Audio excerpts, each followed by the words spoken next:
Victoria Laurent grabbed Elena's wrist so hard the tray nearly crashed to the floor.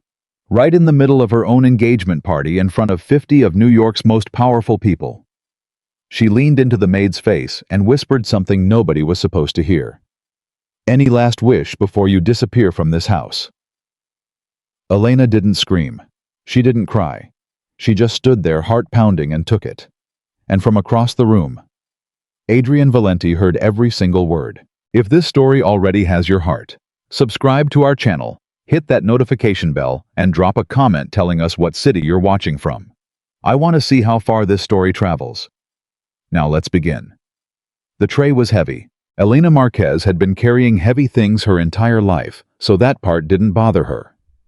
What bothered her was the way the champagne glasses trembled as she moved through the crowded ballroom. Not because her hands were shaking, but because the floor vibrated with the laughter of people who had never once carried anything heavy at all.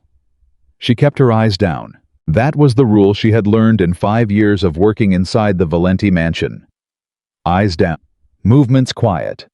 Disappear into the background until someone needed something, then reappear just long enough to provide it and vanish again before anyone thought to look at your face. She was good at it. Terrifyingly good. There were nights she wondered if she had practiced disappearing so long that she had actually pulled it off, that she had become truly invisible to the world around her. But she kept moving. Tray steady, shoulders back. Because the party had to run smoothly. That was all that mattered tonight. The engagement celebration for Adrian Valenti and Victoria Laurent had been planned for 3 months. Elena knew this because she had watched it happen, the florists arriving in waves, the caterers negotiating over kitchen space, the event coordinator who spoke to every staff member except Elena as though the maid were a piece of furniture arranged to fill a corner. She knew Adrian was getting engaged. She had known before most of his own employees. Not because anyone told her, but because 6 weeks ago she had walked past his private study at 11 at night to return a forgotten document, and she had heard him on the phone. His voice low and strange, saying the words she had never expected to hear from a man like Adrian Valenti. "Is this what I'm supposed to do? Is this what you all want?" A long pause. Then, "Fine. Set the announcement for the spring gala. We'll do it right." Elena had stood in that hallway for a full 3 seconds, holding the document against her chest, before she quietly turned around and went back the way she came. She told no one what she heard. She never did. Victoria Laurent arrived in the Valenti mansion 3 weeks before the party. She came with 2 personal assistants, a wardrobe coordinator, and a level of confidence Elena had never encountered before, not even among the most powerful guests who had walked through those doors over the years. Victoria was beautiful. That part was undeniable. She moved through every room as though she had already purchased it. She spoke to the staff the way someone speaks to appliances, direct commands. No eye contact, zero acknowledgement that the person receiving the instruction was a human being capable of thought or feeling. Elena noticed all of this. She also noticed something else. Victoria watched Adrian. Not the way a woman watches the man she loves. The way a chess player watches the board. Every time Adrian entered a room, Victoria's posture shifted. Every time he laughed at something, one of his rare private laughs, the kind that arrived unexpectedly and disappeared quickly. Victoria's eyes sharpened, just slightly, calculating, measuring, noting the response as data rather than receiving it as joy.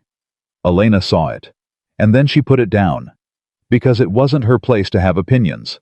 Eyes down, move quietly, do the work. The first time Victoria spoke directly to Elena was on a Tuesday morning 2 weeks before the party. Elena was replacing the flowers in the east corridor, a small task, maybe 15 minutes, something she had done every week for 5 years without incident. Victoria came around the corner with her phone pressed to her ear. She stopped when she saw Elena. She looked at her the way you look at something inconvenient, like a pothole in a road that should have been fixed already. She covered the phone with one hand. What's your name?" Elena straightened. "Elena Marquez, ma'am. I'm on the household staff." "I know what you are," Victoria said, not unkind, just flat. "Are you the one who arranges these?" She gestured at the flowers. "Yes, ma'am." "Change them. I don't like yellow. It makes the hallway feel cheap. Elena nodded. Of course. I'll switch to white roses by this afternoon. Victoria studied her for a moment. Her eyes moved over Elena's face in a way that felt less like looking and more like measuring. Then something shifted in her expression, just barely a tightening around the eyes, and she uncovered her phone and walked away without another word. Elena stood very still for a moment. Then she picked up the yellow flowers and went to find white ones. The next 9 days, Victoria spoke to Elena 4 more times. Each time, the interaction was short. Transactional ending, with a request that was really an order and a departure that made it clear Elena's continued presence was merely tolerated rather than acknowledged. Elena adjusted. She always adjusted. But on the 5th interaction, something changed. Elena was delivering fresh linens to the guest suite. The suite Victoria had claimed as her personal space, which the household staff now referred to privately as the war room, because of the dramatic frequency with which Victoria redesigned it when she overheard voices from inside. Victoria was speaking to one of her assistants, a young woman named Mara, who moved through every room with the specific type of exhaustion that comes from working for someone who treats employees as extensions of their own will. She's been here 5 years, Victoria was saying. Her voice was thoughtful, dangerous in the way that careful, unhurried voices can be dangerous. 5 years in this house and he trusts her. She's just a maid, Mara said. Carefully. He knows her coffee order without checking. He remembered her brother was sick last winter without being told. He asked about her personally when she took 2 days off. A pause. That's not how you treat a maid, Mara. Maybe he's just... He doesn't do that with anyone else on staff. I've checked. Elena stood in the corridor linens, held against her chest, not breathing. I don't understand why that matters, Mara said. It matters, Victoria said, because I need his full attention, not divided, not split between his empire and whatever comfortable little dynamic he's built with someone who serves his coffee and remembers his bad days. That kind of attachment is the most dangerous kind. It doesn't look like a threat until it's already in the way. Another pause. She needs to go. Elena exhaled very slowly and walked quietly away. She didn't sleep well that night. Not because she was afraid, or not only because she was afraid, but because something about hearing those words spoken so calmly, so strategically, made her feel a grief she couldn't quite name. She lay in her small room in the staff quarters and thought about the 5 years behind her. She thought about this morning she first walked into the Valenti mansion, 23 years old, desperate for work with a younger brother at home, and nothing in the bank account, but the belief that if she worked honestly and treated people well, the world would eventually treat her the same way. She thought about the first time Adrian Valenti had spoken to her. Not an order, not a command. He had walked into the kitchen at 7 in the morning, one of those mornings when she could tell from the set of his shoulders that he hadn't slept, and he had looked at the coffee she left on the counter and said very quietly, "How do you always know?" She'd been confused.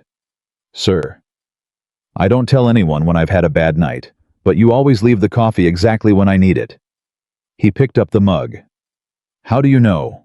Elena had thought about it honestly. "I watch, sir. People carry their nights on their shoulders in the morning. You carry yours differently than other mornings." He had looked at her, then really looked, which was unusual, and something in his expression shifted. He didn't say anything else. He just took the coffee and left. But after that morning, he started returning the small acknowledgments. A nod in the corridor. A direct thank you rather than silence. One time when she had come down with a cold that left her voice raspy and her eyes watering, he sent a message through the household manager. Give her the day. She's not a machine. She had cried a little, privately, in her room, not because of the day off, because someone noticed. That was rarer than anyone outside this world could understand. The party began at 7. By 8, the ballroom was full. Elena moved through it like she always moved through his world, efficiently, quietly present, but invisible. She refilled glasses. She collected empty plates.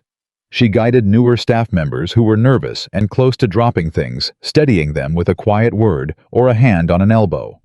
Nothing dramatic, just the simple navigation of someone who had been doing this long enough to know where every current ran. She saw Adrian across the room. He was standing with a group of men, serious men, the kind with no expression and expensive suits. And he was doing the thing he always did at parties present, polished, performing the role expected of him without showing any sign of the person beneath. Elena had spent 5 years learning the difference between Adrian's public face and his private one. The public face was perfect, controlled, cool in the way marble is cool, beautiful and hard and revealing nothing. The private one was quieter, watchful.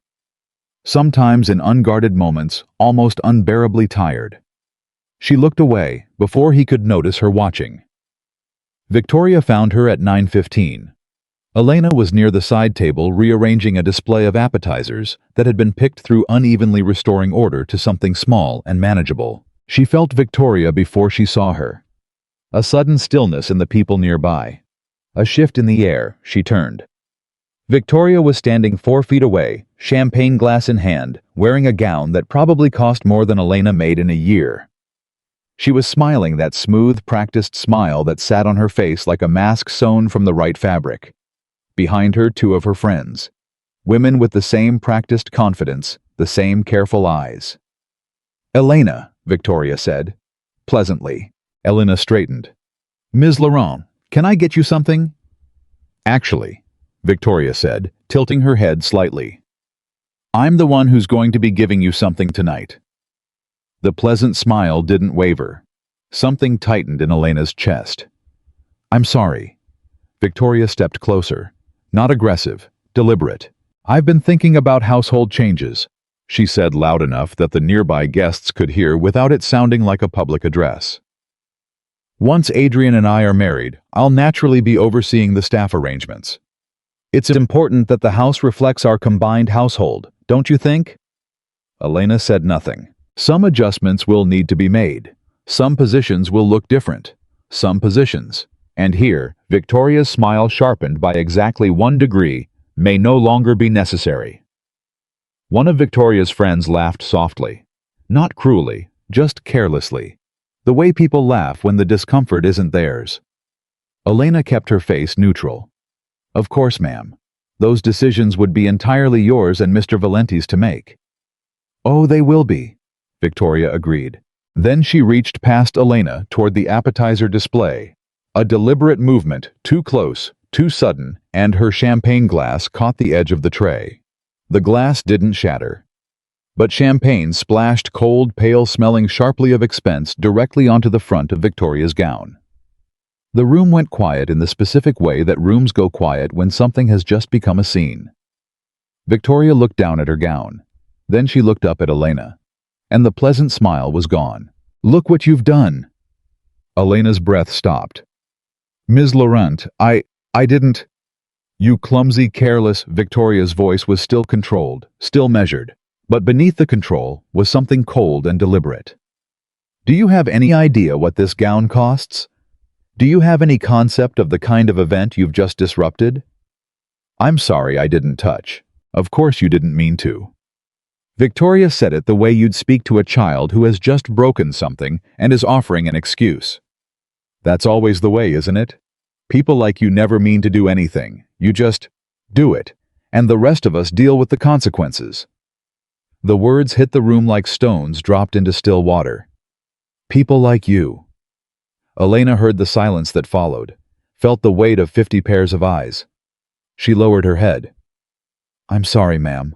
The apology tasted like ash, but she said it because it was the thing expected of her, and she had learned long ago that sometimes you say the expected thing in order to survive the moment and find the exit. Victoria straightened her composure with the ease of someone who has practiced performing dignity after a calculated scene. See that it doesn't happen again. And then, as the guests around them began breathing again, as the low murmur of conversation slowly restarted, as the world pretended to return to normal. Victoria stepped closer, close enough that only Elena could hear. "Any last wish before you disappear from this house?" The words were barely a breath, soft, nearly gentle, like a verdict delivered quietly so it doesn't disturb the proceedings. Elena didn't move. Her hands were pressed flat against the side of the tray. Her pulse was hammering. Her jaw was locked. She looked at Victoria's face, at those perfectly composed features, at those eyes that held nothing warm, and understood with a clarity that sat like ice in her chest that this woman was not making a threat. She was stating a fact. What? Elena didn't know in that moment. What nobody standing in that ballroom knew was that across the room, behind the group of serious men and expensive suits, a different kind of silence had formed. Adrian Valenti had gone still. Not the polished stillness of his public face. Something different. Something underneath it. He had heard. The distance was wrong. The ballroom was too loud.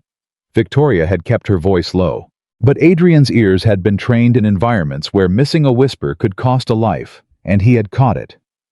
The tail end of the exchange, the particular quality of Victoria's tone in those final words. The way Elena's shoulders dropped by exactly 1 degree when they landed. He stood very still. Something old and hard moved through him. Not quite anger.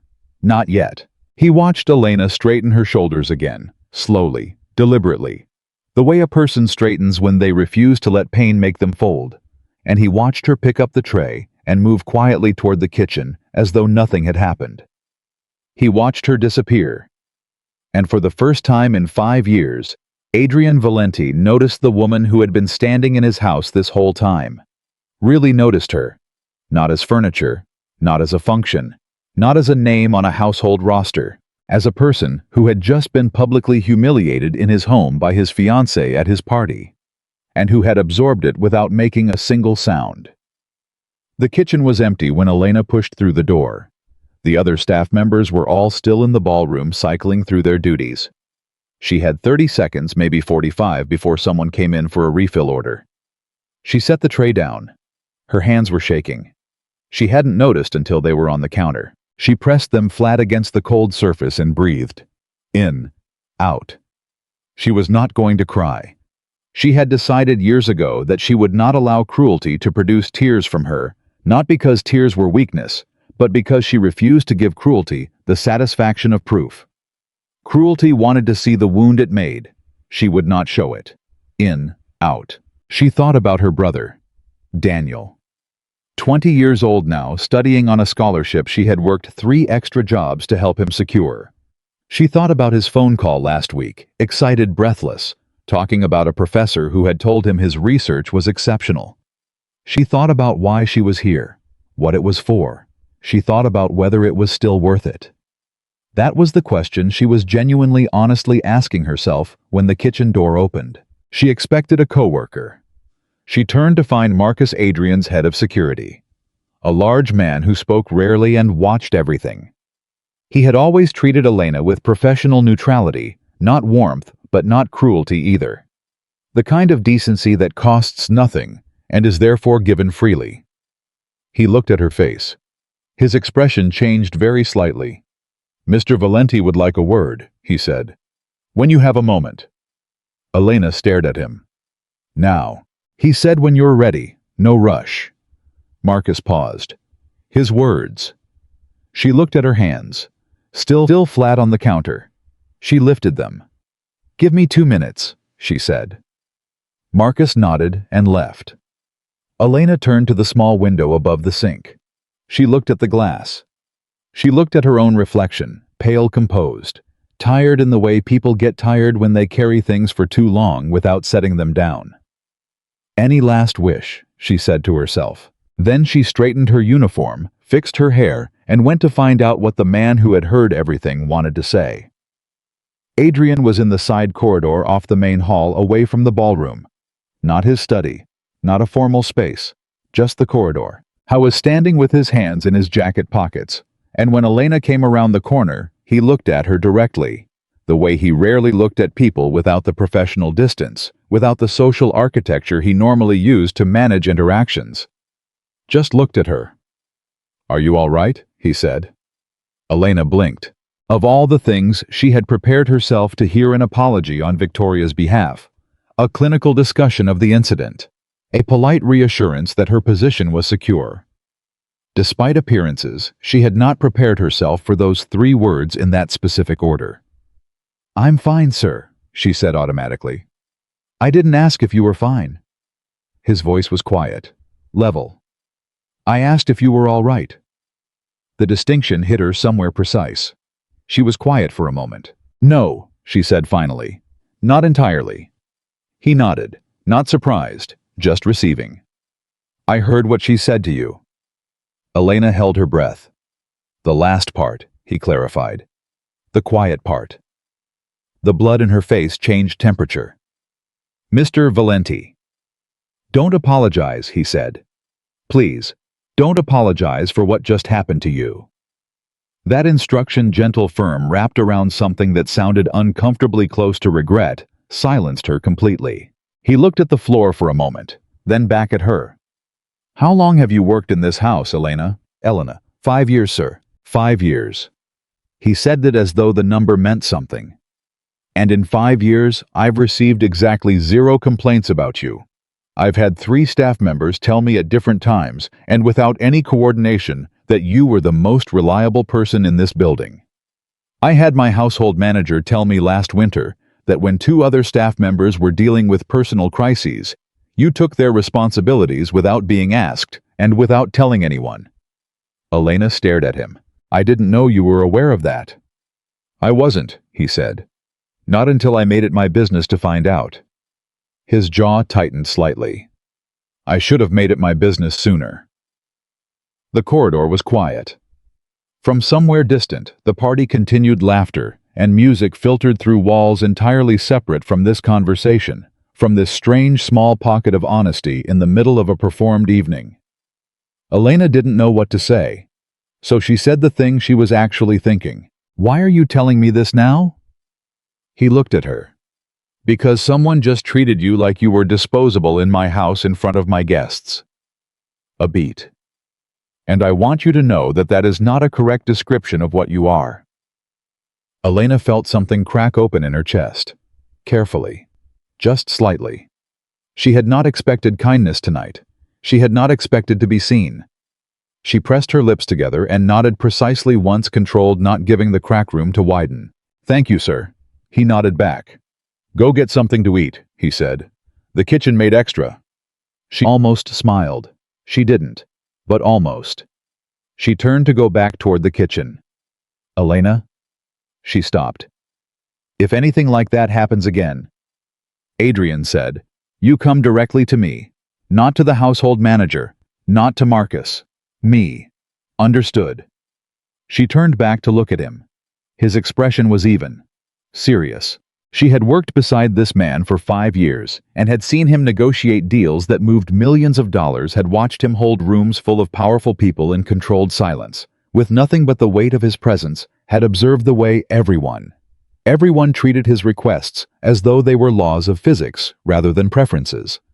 She had never been one of the people he protected. It was new territory. "Understood," she said, and she meant it.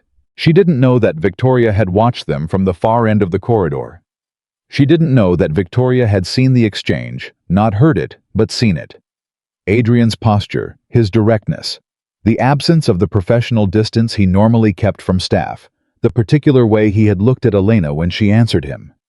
She didn't know that what Victoria saw in that corridor was exactly what she had feared when she began watching Elena 3 weeks ago. She didn't know that the decision had already been made.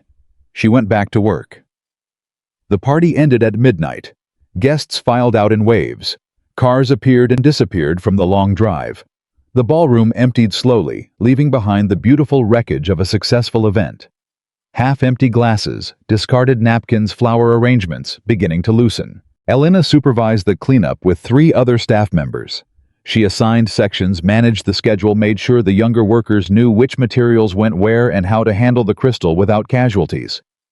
By 1:30, the main spaces were restored. She was carrying the last stack of linens toward the laundry when she passed the open door of Adrian's office. He was inside, alone, sitting at his desk with a glass of something untouched in front of him, staring at nothing in particular with an expression she recognized. It was the expression he wore when something was working itself out in him, when he was carrying something heavy and hadn't decided yet what to do with it. She had seen it before. She had always walked past, Tonight she stopped. She knocked quietly on the open door frame. He looked up. "I'm sorry to disturb you," she said. "Do you need anything before I finish closing up?" He looked at her, then at the untouched glass, then back at her. "No," he said. "Then, sit down." She blinked. In 5 years he had never asked her to sit. She sat. He was quiet for a moment. Not uncomfortable. He was never uncomfortable with silence, just present thinking, looking at the glass. "My mother was a maid," he said. Elena didn't move. "Before everything. Before this." He gestured vaguely at the space around them, the office, the mansion, the entire empire that had grown up around the name Valenti. She worked in other people's homes her whole life. She worked in wealthy families' houses, and she was treated the way wealthy families treat people who serve them. He paused. "Which is to say, not like a person." Elena sat very still. "She never complained," Adrian said. "Not to me, not to anyone. She had this." He stopped, started again. "She had this quality, like the cruelty just passed through her without sticking. Like she had made some decision early on that she was not going to let the world's indifference turn her into someone indifferent."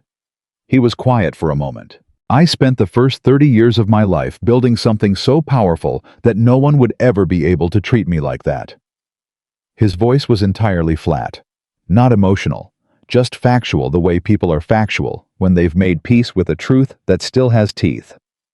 "I built the walls high enough that nobody could touch me." He looked at Elena.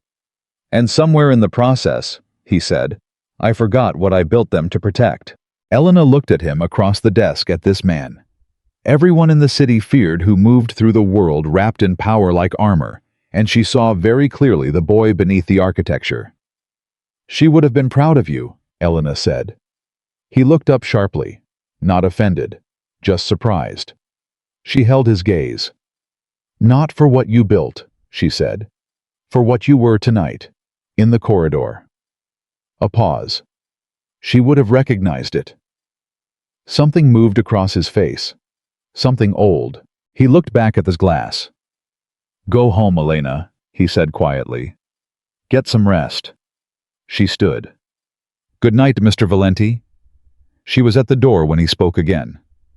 "She knew things too," he said. "My mother. Small things. What time I was struggling without me saying so. She had a way of just—" He stopped. "Of just knowing," Elena finished. A pause. "Yes," he said. "Of just knowing." She left him there. She walked through the restored mansion, out through the staff entrance, into the cool night air. She thought about what he had said. She thought about what she had seen in his face. She thought about Victoria watching from the corridor. And for the first time that night, for the first time in a long time, honestly, Elena Marquez was afraid. Not for herself, for what was coming. Because she recognized what Victoria was. And she knew that the kind of woman who whispers any last wish at a party while smiling doesn't whisper warnings. She announces timelines. 3 days later, the first thing disappeared. It was small. Easy. 3 days later, the first thing disappeared. It was small, easy to miss, easy to explain away. A set of keys. Elena kept in a specific drawer keys to the supply rooms. She managed the ones she had carried without interruption for 4 years, simply weren't there when she reached for them Monday morning. She checked the drawer twice. Checked the hook beside the door. Checked the pocket of yesterday's uniform still hanging in her locker. Nothing. She reported it to the household manager. A thin, careful man named Gerald, who had been running the administrative side of the Valenti staff for 12 years, and who treated every problem like a math equation that simply needed the correct formula applied. Gerald listened, nodded, made a note. "Replacements can be issued," he said, "though losing a set is a disciplinary notation." Elena stared at him. "I didn't lose them. They were in the drawer." "Of course," Gerald said in the tone of someone who does not believe what they're agreeing with, but finds disagreement inconvenient. She got the replacement keys. She didn't mention it again, but she started paying a different kind of attention. By the end of that same week, 2 more things happened. First, a formal complaint appeared in the household records filed anonymously through the internal staff system, claiming that Elena had been rude to a visiting vendor. Elena had never interacted with the vendor in question. She had been on the opposite side of the house during the time the incident supposedly occurred. She had two witnesses who could confirm this, both of whom seemed suddenly curiously reluctant to say so when Gerald raised the complaint. Second, Mara, Victoria's personal assistant. The exhausted young woman Elena had heard talking to her employer 3 weeks ago, found Elena in the corridor and pressed a folded piece of paper into her hand without making eye contact. "Don't ask me why," Mara said, very quietly. "Just read it." She walked away before Elena could respond. Elena unfolded the paper in the stairwell alone. It was a printed email. One paragraph. Sent from Victoria's personal account to an address Elena didn't recognize. "The situation needs to move faster. Arrange the formal documentation by Friday. If she won't sign voluntarily, we move to the alternate approach. She has a brother, find out what matters to her." Elena read it twice. Then she folded it very carefully and put it in her pocket. Her hands were not shaking this time. They were completely still, which she had learned over the years was actually more frightening. She called Daniel that night. He picked up on the second ring, which was typical. Her brother had always been easy to reach, open in the way some people simply are, carrying warmth like a natural resource he'd never thought to ration. "Hey, you okay?" he said immediately. He always said that first. It was a habit built from years of Elena being the one who called with bad news disguised as casual conversation. "I'm fine," she said. "How's school?" "Elena."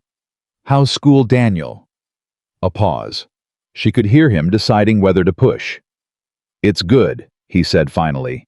"Professor Harmon called my research paper a significant contribution, which I think means he actually liked it, though he's constitutionally incapable of saying that directly." A beat. "Now tell me what's wrong." Elena closed her eyes. "I need you to be a little more careful for the next few weeks," she said. "About your routine, where you go, who you talk to." The silence on the other end had a different texture now. "Elena, what is happening?" "Nothing I can't manage," she said. And she meant it. Mostly. "But someone may try to use you to get to me. I don't think they'll do anything. I think it's a pressure tactic. But I need you to know so you're not caught off guard." "Who?" Daniel's voice had dropped. He was 20 years old and had his mother's eyes and his father's stubbornness, and when he got quiet like that, he sounded 10 years older than he was. "Who is doing this?" "Someone who feels threatened." "By you. You're a..." He stopped himself. "You're the most non-threatening person I know." "Apparently," Elena said. "That depends on who's watching." Another pause. "Come home," Daniel said. "Just come home. There are other jobs." "Daniel, I'm serious. No job is worth..." "I know," she said, gently. "But this isn't about the job anymore." She didn't explain that. She let the silence sit for a moment, and then she told him she loved him, and she hung up, and she sat in the quiet of her room for a long time, thinking about a woman who had once worked in other people's houses, and had decided at some point so early it was probably a reflex rather than a choice that she would not let the world's cruelty turn her into someone cruel. She thought about what it meant to carry something like that forward. She thought about the folded email in her pocket. And she started to understand that what was coming was not a problem to survive. It was a problem to solve. Friday arrived the way countdowns always arrive, faster than expected and heavier than prepared for. Elena was in the linen room at 10 in the morning when Gerald appeared in the doorway with an expression that belonged on someone delivering a diagnosis rather than a household administrative matter. Behind him was a man Elena didn't recognize, mid-40s, suit too formal for the time of day, a folder tucked under his arm. "Elena," Gerald said. "This is Mr. Crane. He handles certain personnel matters for the household." Elena looked at Mr. Crane. Mr. Crane looked back at her with the patient expression of someone who is paid to wait out discomfort. "Miss Marquez," he said, "I wonder if you have a few minutes." I'm in the middle of inventory, Elena said. This won't take long. He opened the folder and produced a single document which he placed on the shelf beside her. It's a standard separation agreement. Given the recent concerns that have been raised about performance and conduct, Mr. Valenti's household management team has determined that a mutually agreed transition would be in everyone's best interest. Elena looked at the document. Then she looked at Gerald. Gerald looked at the middle distance. I see, she said. The terms are generous, Mr. Crane said. 3 months' pay, a positive reference, immediate release from any non-disclosure requirements that might otherwise apply. And if I don't sign, Mr. Crane's expression didn't change. Then the process becomes more formal. The complaints on record would need to be reviewed. There could be an investigation. These things tend to be, he chose his word carefully, uncomfortable. Elena looked at the document again. She thought about Mara's folded email, about the complaint that referenced a vendor she'd never spoken to, about the keys that disappeared from a locked drawer, about the line, if she won't sign voluntarily, we move to the alternate approach. She picked up the document. She read it. Not quickly. Carefully. Every line. Mr. Crane waited. Gerald waited. The linen room was very quiet. Then Elena set the document back down on the shelf. No, she said. Mr. Crane blinked. Just once. Miss Marquez. No, she said again. Clearly, calmly. I won't be signing this. I want to be sure you understand the implications. I understand them perfectly. She turned back to her inventory. I also understand that a formal investigation requires actual evidence, and the evidence on record doesn't reflect anything I actually did, so the investigation is welcome to proceed. She looked at him over her shoulder. Was there anything else? Mr. Crane closed his folder. He looked at her for a moment with an expression that had shifted, not quite respect, but something adjacent to it. The slight recalibration that happens when someone behaves unexpectedly. We'll be in touch, he said. He left. Gerald lingered for one moment. Elena, he said quietly. I want you to know that It's all right, Gerald, she said. And she meant it. She didn't blame him. People like Gerald made their calculations and landed on the side of survival, and she understood that. She just didn't share it. You can go. He went.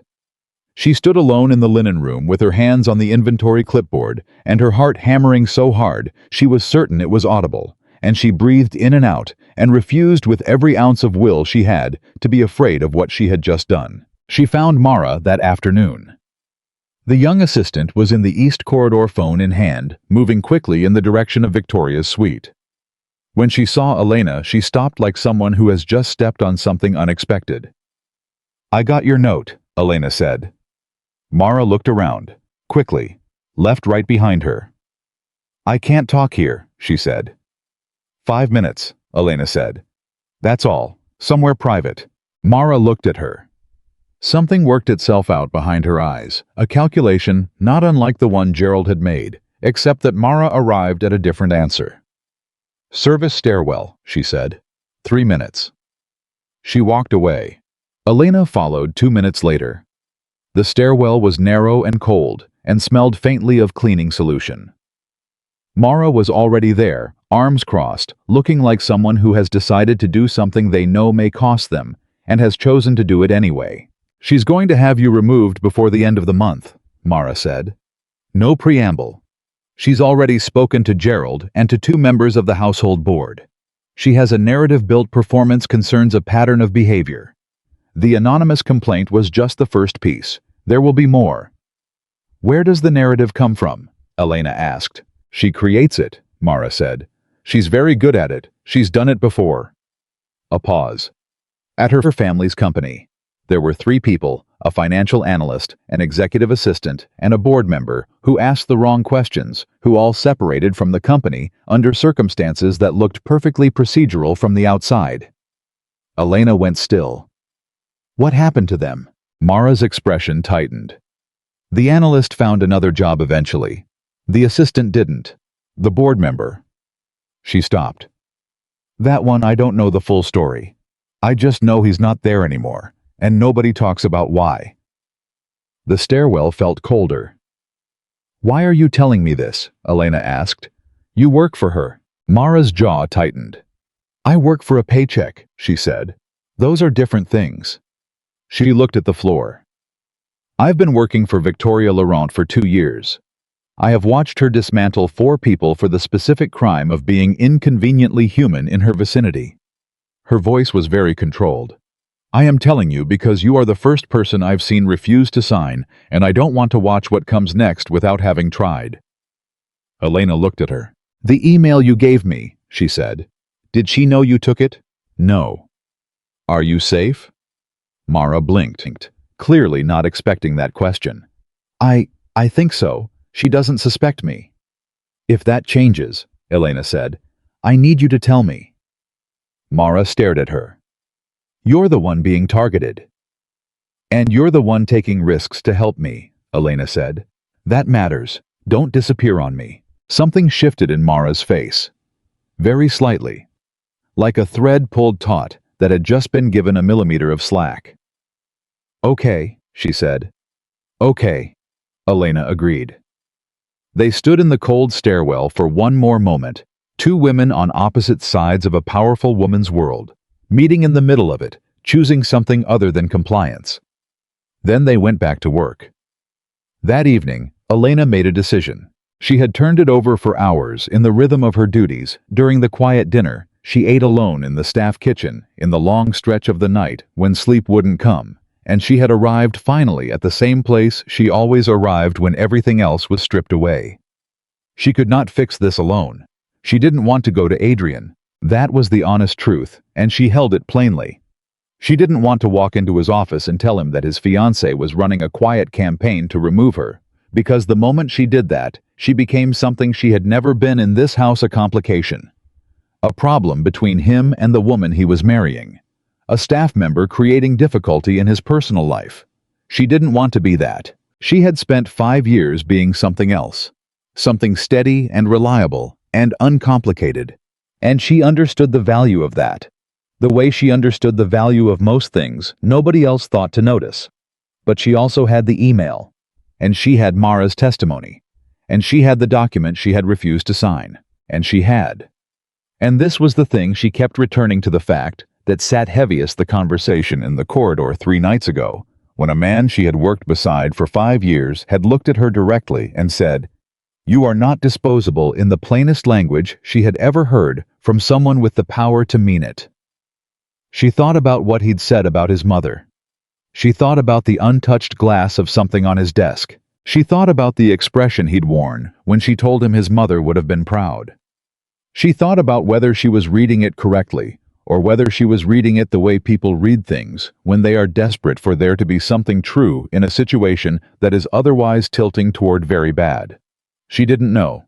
She decided anyway. She knocked on his office door at 8 the next morning, before the house was fully awake, when the corridors were still quiet, and the day hadn't officially started for anyone. Adrian was already at his desk, which did not surprise her. He was always at his desk before anyone else arrived. She had suspected for years that he slept perhaps 4 hours and considered the remaining time more profitably spent. He looked up. "Elena, good morning." She set the coffee on the corner of his desk. The right placement, the right temperature, the small thing she had done every morning for 5 years. Then she straightened. "I need to speak with you about something. If you have 5 minutes." "Sit down," he said. She sat. She placed the printed email on the desk in front of him. She watched him read it. His expression didn't change as he read. That was characteristic. Adrian Valenti's face during high-stakes information processing was the same face he wore when reviewing routine documents, contained, focused, giving nothing away. But his hand, which had been loose on the desk, tightened very slightly. Just slightly. She caught it. He finished reading. He looked up. "Where did you get this?" His voice was even. "Someone brought it to me," she said. "Someone who works close to Ms. Laurent and who was troubled by what they were being asked to facilitate." "What else?" She told him. All of it. The missing keys. The fabricated complaint. Gerald and Mr. Crane, and the separation agreement, and the folder, and the 3 months' pay that was supposed to make her decision easy. She told him Mara's account of the people who had been removed from the Laurent family company. She told him about the call with Daniel and the line in the email about finding out what mattered to her.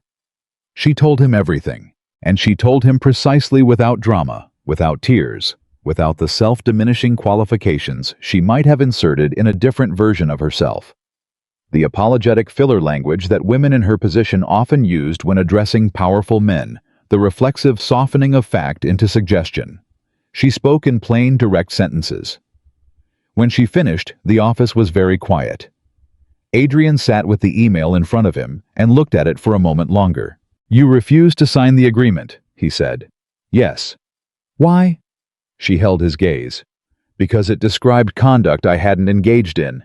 Signing it would have meant agreeing that I had." "That's not the only reason," he said. It wasn't a question. He was too sharp for it to be a question.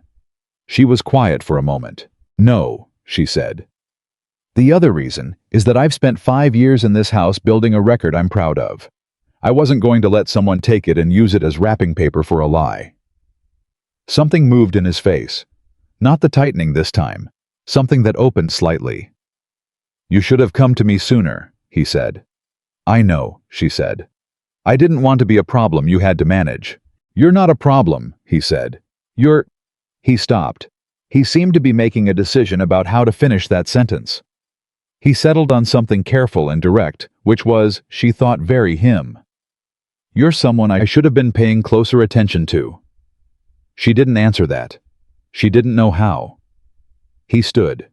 She stood automatically, the habit of years. "Don't go anywhere this morning," he said.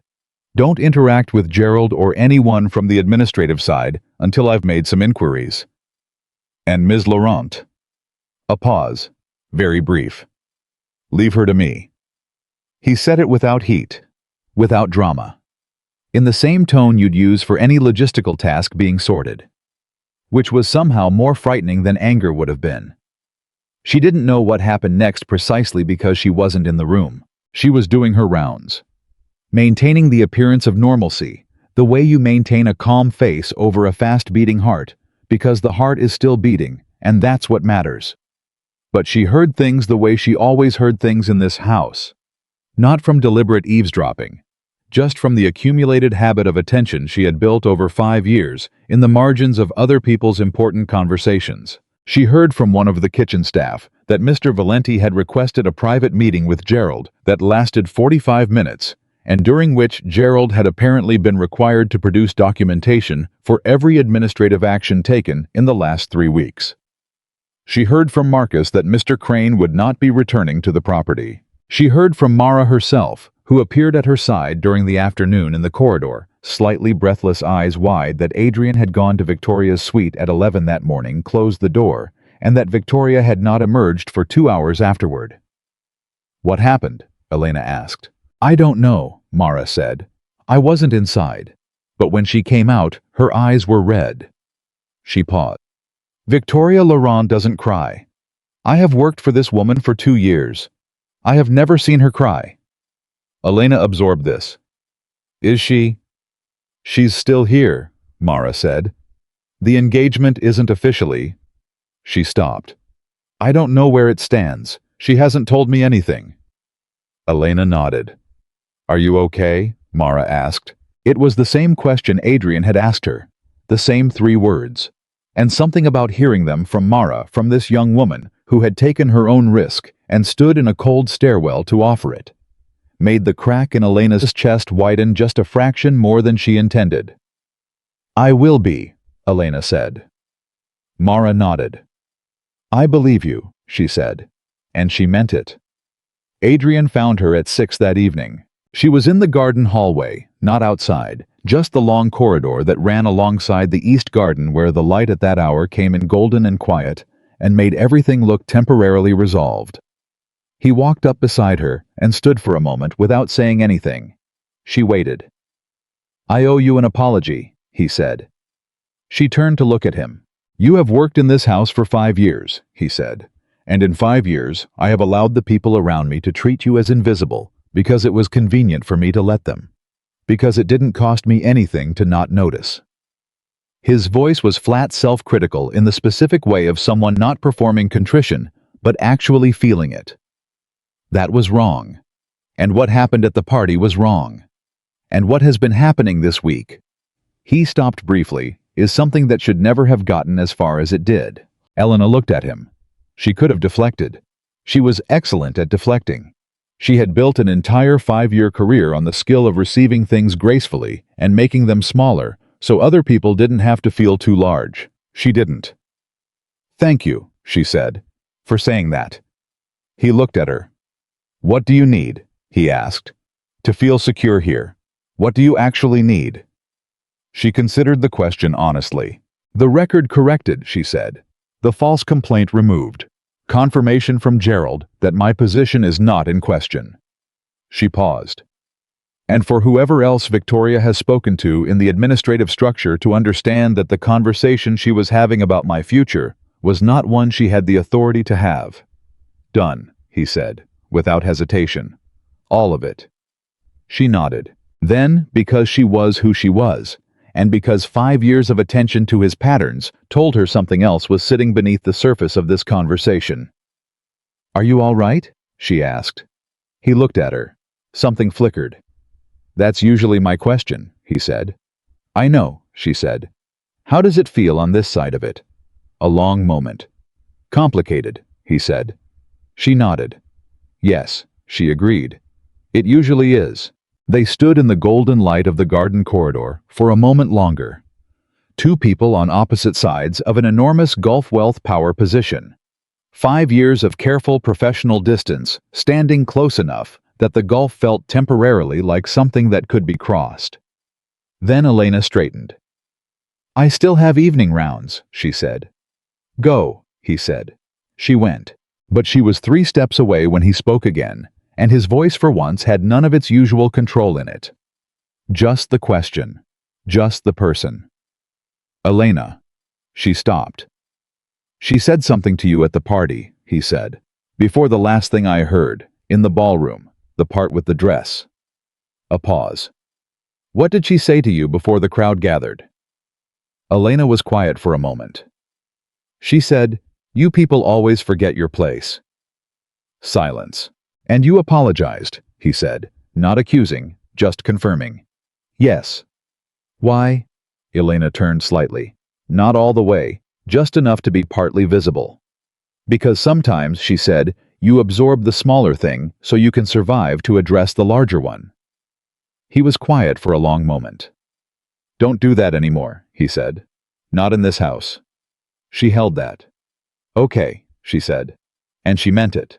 She walked away down the corridor, and she did not let him see the way her breath finally fully released the long exhale of someone who has been holding something for 3 days and 4 nights, and has only now in this particular moment, in this particular light, been given permission to set it down. She had survived the week. She had told the truth. She had refused to become something smaller than she was. But somewhere behind her, a door to Victoria Laurent's suite was still closed. And a woman who planned carefully and moved quietly and had removed people before without leaving visible marks was still inside this house, still thinking, still calculating. Elena knew this. She walked with it anyway, because that was what you did when you had survived something. Not celebrate the survival, not exhale completely, but keep moving, keep watching, and trust that the next thing was coming and that you would meet it the same way you had met everything else. Fully, with your eyes open, with your heart still intact. She should have known the quiet wouldn't last. 3 days after Adrian's intervention, the false complaint was removed from the records. Gerald delivered the confirmation in writing, which was unusual. Gerald preferred verbal communication, the kind that left no paper trail, and Elena understood that the written confirmation was Adrian's doing, not Gerald's instinct. A small but deliberate act of protection. The administrative staff treated her differently. Not warmly, that would have been too much to expect too fast, but carefully. The way people treat someone who has just been visibly backed by someone powerful. There was a recalibration every interaction, small adjustments in posture and tone, that told her the message had been received. Victoria was still in the mansion. That was the thing Elena kept returning to. The engagement had not been announced as broken. No departure had been organized. Victoria still occupied the guest suite, still moved through the house with her assistants, still appeared at the dinner table with Adrian on the 3 evenings Elena was close enough to observe the dynamic from the corridor. But something had changed between them. Elena could see it in the way they sat. The precise performative ease that couples display in public when they are deeply uncomfortable in private. Victoria talked more than usual, brighter, more animated, filling space. Adrian listened with the expression he wore during negotiations. He hadn't yet decided to conclude. He wasn't ending it. He wasn't continuing it either. He was watching. Elena understood watching. She had been doing it for 5 years. She recognized it as the behavior of someone who is gathering information before making a move that cannot be undone. She gave him space to do it. She did her work. She kept her eyes open. She checked on Mara twice, both times. The young assistant appeared tired but undetected, still safely positioned within Victoria's orbit, still watching. And then, on a Thursday night, 11 days after the party, Elena's phone rang at 2 in the morning. It was a number she didn't recognize. She almost didn't answer. She answered. Miss Marquez. The voice was female, professional, slightly urgent around the edges in a way that had been carefully smoothed over, but not quite fully. My name is Claire. I work for an organization that handles certain situations for Mr. Valenti's business concerns. He asked me to contact you. A pause. He's been trying to reach you for the past 40 minutes. Elena sat up. My phone was on silent. What's wrong? We need you to come to the main house, now. Another pause, shorter. Your brother has been contacted. The floor disappeared under her. What do you mean contacted? Someone reached out to him this evening presenting themselves as a representative of your employer. They told him you'd been let go and asked him to confirm certain personal information, your home address, your financial situation, your daily schedule. Claire's voice remained professional, but something tightened in it. He didn't confirm anything. He called the mansion's main line immediately. Mr. Valenti has been managing the situation since then. Elena was already out of bed. Is Daniel safe? He's fine. He's here, actually. Mr. Valenti had him brought to the mansion when he called. She stopped moving. Adrian brought my brother to the mansion. Mr. Valenti felt it was the safest option until the source of the contact could be identified. A brief pause. He was very certain about it. Elena closed her eyes for exactly 2 seconds. Then she grabbed her jacket and her keys and moved.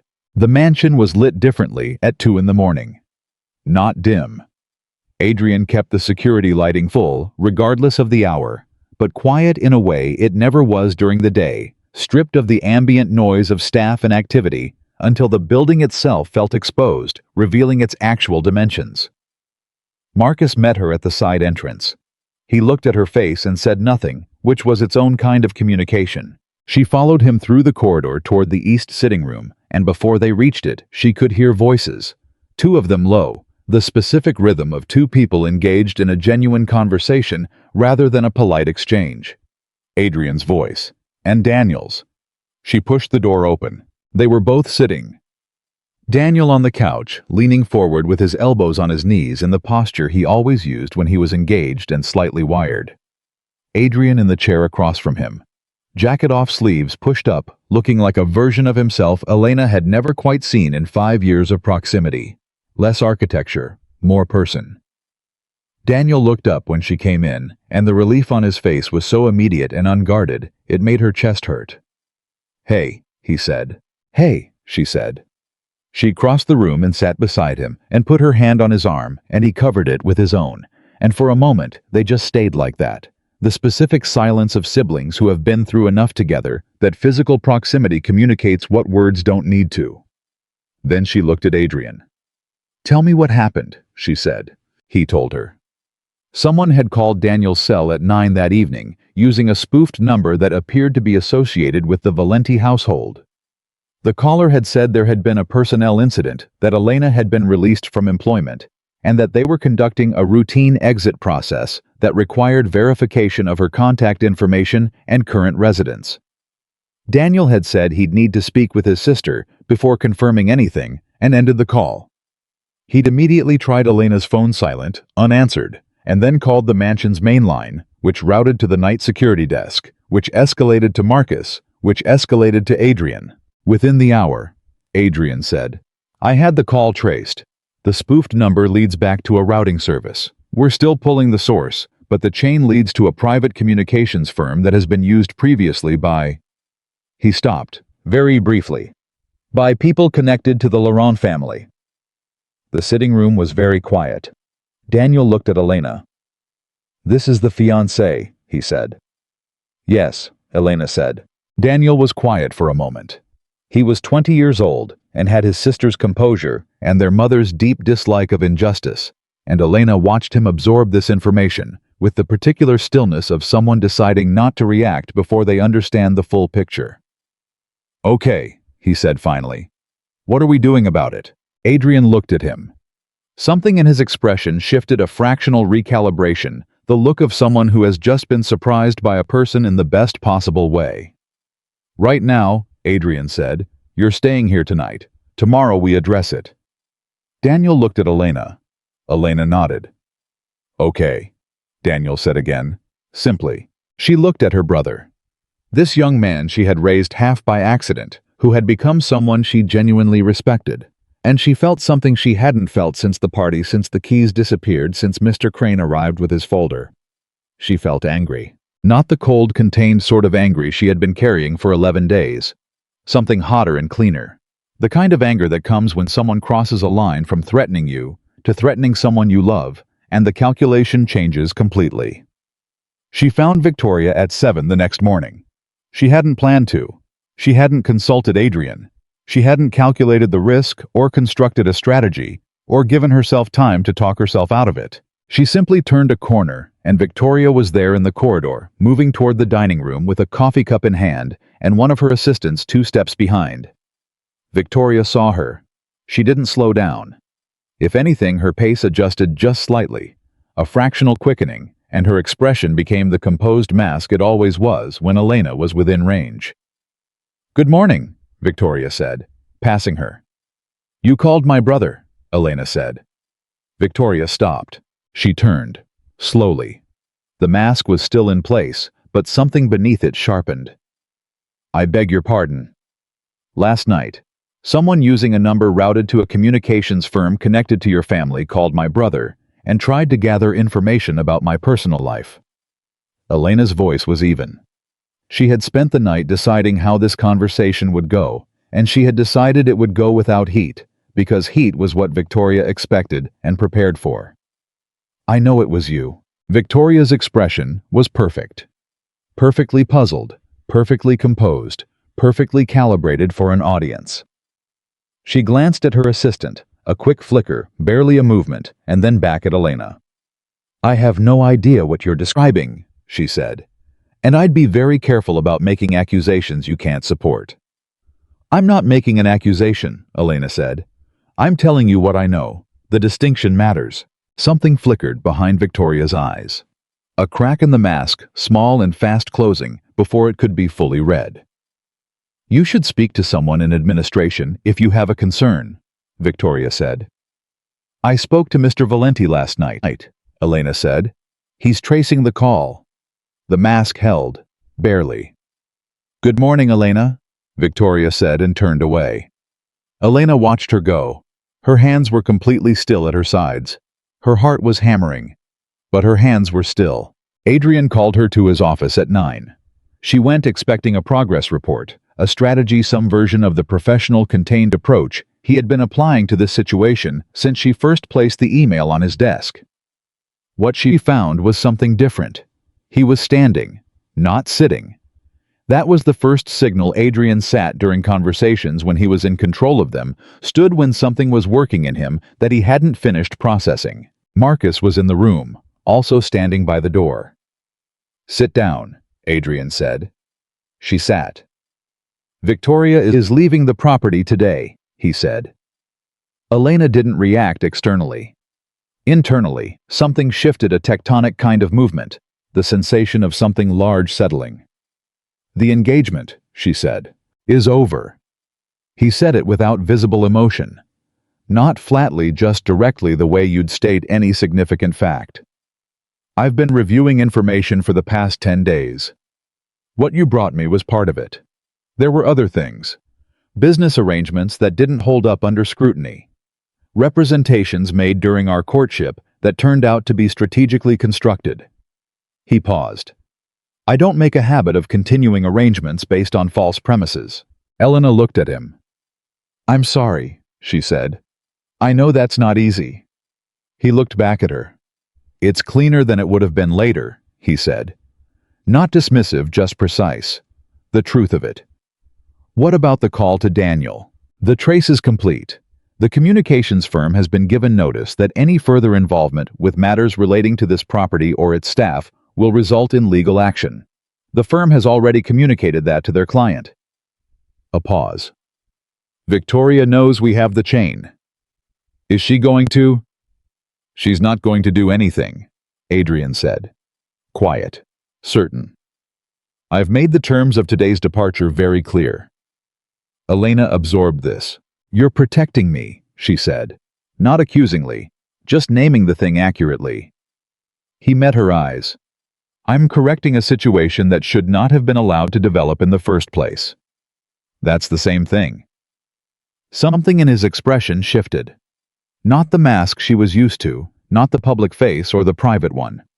Something between them. Something unguarded. "Yes," he said. "I suppose it is." She didn't watch Victoria leave. She had no interest in it.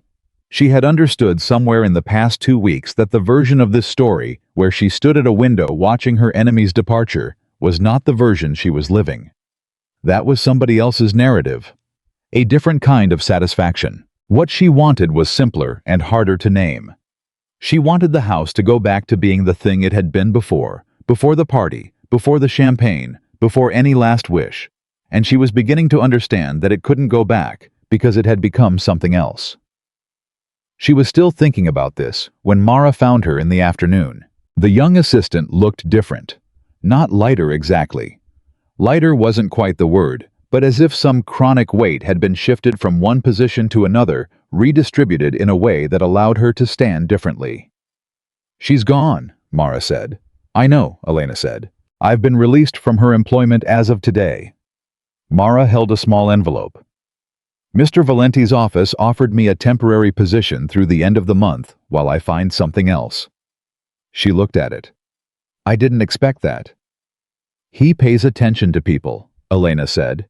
"More than anyone realizes." Mara looked at her. "He paid attention to you." Elena didn't answer. "Can I ask you something?" Mara said. "Yes. When I gave you that email when I came to you in the corridor, did you know what it would cost you before it was over?" Elena considered the question honestly. "No," she said. "Not exactly. I knew it was going to get worse before it got better." "Were you scared?" "Yes," Elena said. No hesitation. "You didn't look scared." "I know," Elena said. "That's different from not being scared. Being scared and not looking it is just practice. It's what you do when you can't afford to look the thing you are." Mara was quiet for a moment. "I've been working for powerful people for 6 years," she said. "I've seen a lot of people get scared and fold. I've seen people get scared and fight badly, loud, reactive, making mistakes." She paused. "I've never seen someone get scared and just stay steady. Keep thinking. Keep being exactly who they were before the pressure started." Elena looked at her. "Your mother must be something," Mara said. The sentence landed somewhere deep and quiet. "She was," Elena said. "She died when I was 19. Mara's face changed. "I'm sorry. I didn't—" "Don't be," Elena said. "It's a compliment. I'll take it." A brief silence.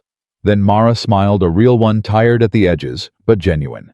The first real smile Elena had seen from her. "Good luck," Mara said. "You too," Elena said. "Find somewhere good." "I will." She moved to go, then stopped. "For what it's worth, I think he sees you. Actually sees you. Not the way employers see staff. She glanced in the direction of Adrian's office. The way people see each other. When it matters. She left before Elena could respond. Elena stood in the corridor for a long moment. Then she went back to work because the work was still there, and the work had always been the thing that kept her tethered to the person she wanted to be. 3 hours later, everything fell apart in a way she had not predicted. She was in the kitchen when Marcus appeared in the doorway. He looked different. The professional neutrality he maintained was still present, but beneath it, something was happening that she had never seen on his face before. Urgency. "Come with me," he said. She followed him. Down the corridor through the east wing toward the service entrance. "What's wrong?" she said. "Your brother," Marcus said. "He left the property an hour ago. We can't reach him." She stopped walking. "What?" "He said he needed air. One of the junior staff let him out through the garden gate, didn't think to check with me first." Marcus turned. "His phone is going to voicemail. Mr. Valenti has people out, but—" "He went to confront her," Elena said. Marcus looked at her. "He went to confront Victoria," she said again. Her voice sounded strange to her own ears, too calm. "He figured out where she was going, and he went to confront her himself. She knew her brother. She loved her brother. And she knew that Daniel, steady, thoughtful, 20 years old, and built from the same material as their mother, would sit quietly through an entire night of learning what someone had done to his sister, and then would make exactly one unilateral decision without telling anyone." "Where is she?" Elena said. "Where was she going?" "Laurent family townhouse, Upper East Side." Elena was already moving. "Elena," Marcus started. "I'm not asking for permission," she said. "Call whoever you need to call, but I'm going." She was 4 steps from the door when Adrian's voice came from behind her. "I'm driving," he said. She turned. He was already in his jacket, keys in hand expression, locked into the particular focused stillness that she now recognized as the version of him that operated under pressure. Not cold, not performative, just present and entirely committed to what came next. "You don't have to," she started. "I know," he said. "I'm driving." She looked at him for 1 second. Then she walked out the door ahead of him, and he followed. The drive was 40 minutes in traffic. For the first 20 minutes, neither of them spoke. Elena sat with her phone open, trying Daniel every 4 minutes. Voicemail. Voicemail. Voicemail. She texted him twice. "Call me right now." Then Daniel. "I need to know you're okay. Call me," and watched the screen for the 3 dots that would mean he was responding, and saw nothing. She was holding herself together with the specific effort of someone who understands that falling apart in this moment helps no one, least of all her brother. Adrian drove. He didn't fill the silence with reassurance, which she was grateful for. Reassurance in this moment would have been unbearable. The hollow kind. The kind people offer, because silence feels too heavy. The kind that's really for the person offering it, rather than the person receiving it. He drove, and he was quiet. And that was, she thought, a significant thing about him. He knew the difference between helping and performing help. At the 20-minute mark, her phone rang. Unknown number. She answered immediately. Elena Marquez. A female voice. Young, slightly out of breath. "Yes. Who is this?" "My name is Sophie. I work at the coffee shop across from the Laurent townhouse." A pause. "There's a young man here who asked me to call you. He said his name is Daniel, and that you'd be worried, and he's fine. He's okay, but he—" The voice steadied. "He's here. He's sitting at a table. He's not hurt. But I think he had a hard conversation, and he didn't want to call you himself yet." Elena's whole body released 2 weeks of tension in approximately 4 seconds. "Tell him to stay there," she said. "I'm on my way. 20 minutes. She hung up. She looked at Adrian. "He's at a coffee shop near the townhouse," she said. "He's okay." Adrian said nothing. He adjusted the route. She put her phone in her lap and looked at her hands. They were shaking. She hadn't noticed until now. She had been so focused on not shaking that she'd missed the moment she started. The fear had been waiting, patient, physical, completely indifferent to her efforts at composure. And now that the relief had arrived, the fear arrived right behind it, demanding its moment. "Elena," Adrian's voice, quiet. "I'm fine," she said. "You don't have to be," he said. She looked at him. He was watching the road. Profile steady, both hands on the wheel, eyes forward. But the words sat in the car between them, with the particular weight of something genuinely meant. She looked back at her hands. She let them shake. Just for a moment. Just in the car, in the space between a crisis and its resolution, with someone who had said you don't have to be and meant it. Then she straightened up. And she was. Daniel was sitting at a corner table with a cup of coffee he hadn't touched, staring at his phone with an expression she recognized from when he was 12 and had broken something important and was deciding whether to tell her. She sat down across from him. He looked up. "I know," he said, before she could say anything. "I know, it was stupid." "What happened?" she said. He wrapped both hands around his cup. "I got to the townhouse. There was a car outside. I'd seen the same car leaving the mansion this morning. I waited across the street." He paused. "She came out after maybe 30 minutes. She was on the phone and she wasn't watching where she was going, and I said her name." Elena waited. "She looked at me and she knew immediately who I was," Daniel said. "I could see it. She recognized me and she just went very still. And I looked at her and I thought I was going to be angry. I'd been angry since last night. But standing there looking at her..." He stopped. "She just looked tired and mean. Not powerful. Just mean and tired and very alone." He looked at his hands. "I told her my sister has been carrying this family since she was 19 years old," he said. "I told her she cleaned floors to pay for my application fees. I told her she worked 2 jobs for 4 years so I could go to school. And I told her that coming after my sister to protect a social arrangement was the smallest, saddest thing I had ever seen a person do." The coffee shop was quiet around them. "What did she say?" Elena asked. "Nothing at first. Then she said, 'You have no idea what's at stake for my family.'" Daniel looked up. "And I said, 'I don't care. That's not my sister's problem to solve for you.'" Elena looked at her brother. Her 20-year-old brother who had taken a scholarship and a terrible phone call and a night in a stranger's mansion and arrived at a coffee shop across from an enemy and told her the exact correct most important truth in the simplest language available. "Then I left," Daniel said. "I didn't know what else to say. And I didn't want to call you because I knew you'd be worried and I wasn't ready to be yelled at yet." "I'm not going to yell at you," Elena said. "You're not..." "No." She reached across and covered his hand with hers. "But next time you decide to go confront someone dangerous alone, you tell me first." "Okay," he said. "I mean it, Daniel." "I know," he said. "I know you do." He looked at her, then past her. She watched his expression change, the specific recalibration of someone registering an unexpected presence. "Is that?" Elena didn't turn around. "Yes," she said. "He drove you here." "Yes." Daniel looked at his sister's face. He was 20 years old and had grown up watching her absorb cruelty without folding, carry responsibility without complaint, and give kindness without keeping records. He understood her. Siblings understand each other not perfectly, but in the specific way that matters.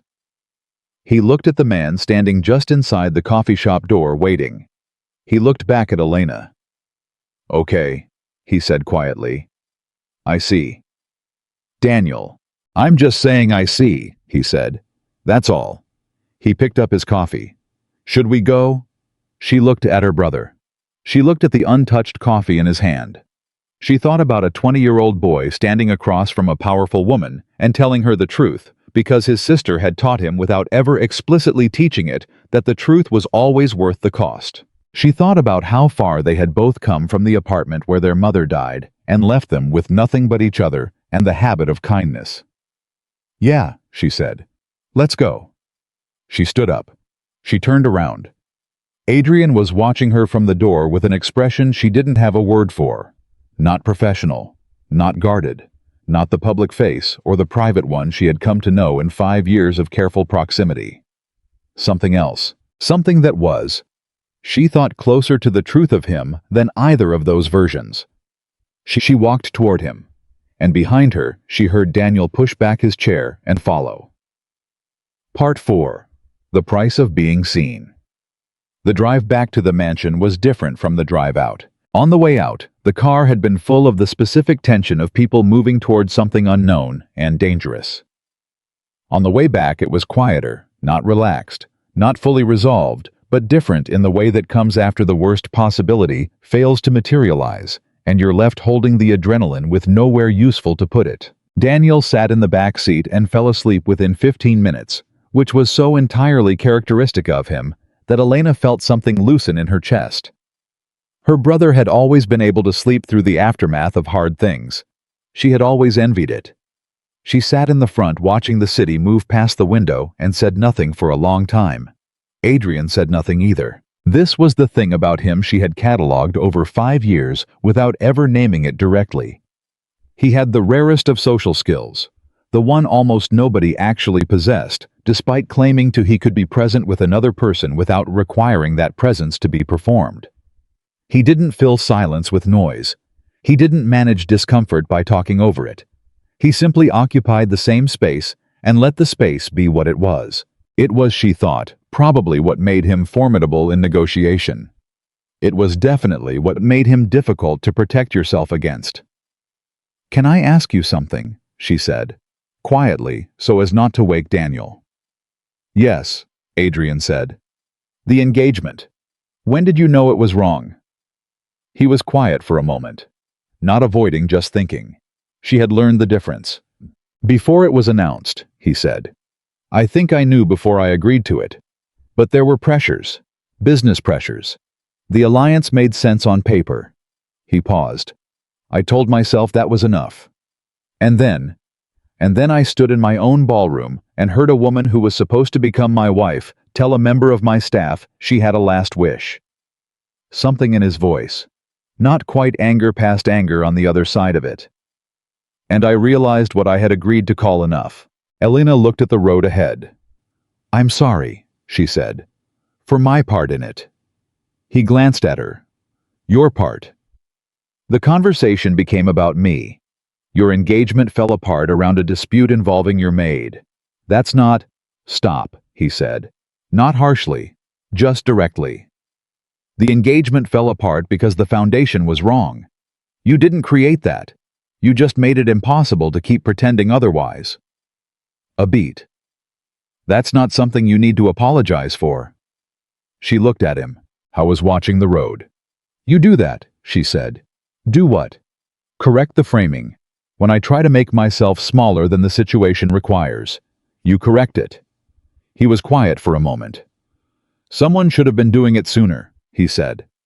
She turned back to the window, in the back seat.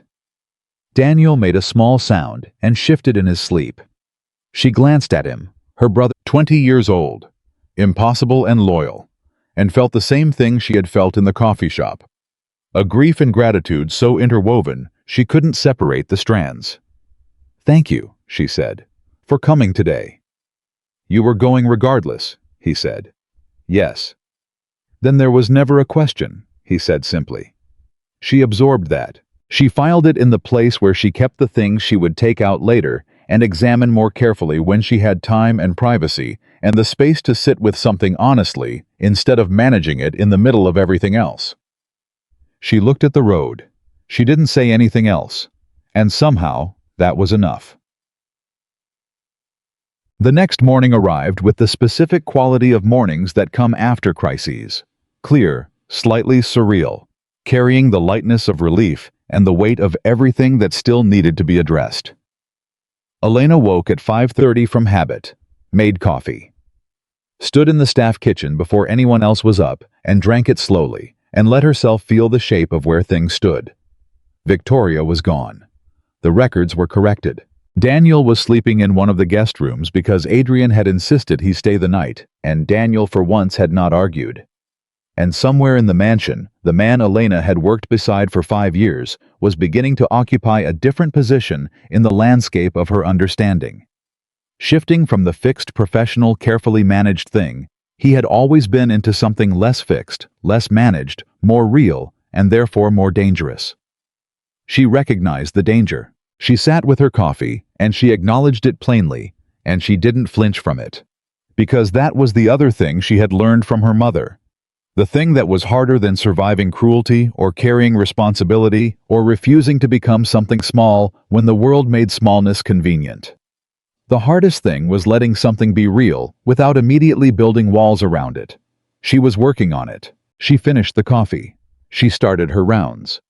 And somewhere between the east corridor and the main hall, she ran directly into Gerald, who was moving with the expression of a man carrying information he had been rehearsing how to deliver. "Elena," he said. "I was looking for you." "Good morning, Gerald." He fell into step beside her. Gerald was a desk man. He only walked alongside people when he needed the movement to make a conversation feel less formal. "I want to say something," he said, "and I want to say it clearly." She kept walking. "All right." "When Mr. Crane came to the property, I should have come to you first, before I let the process go as far as it did."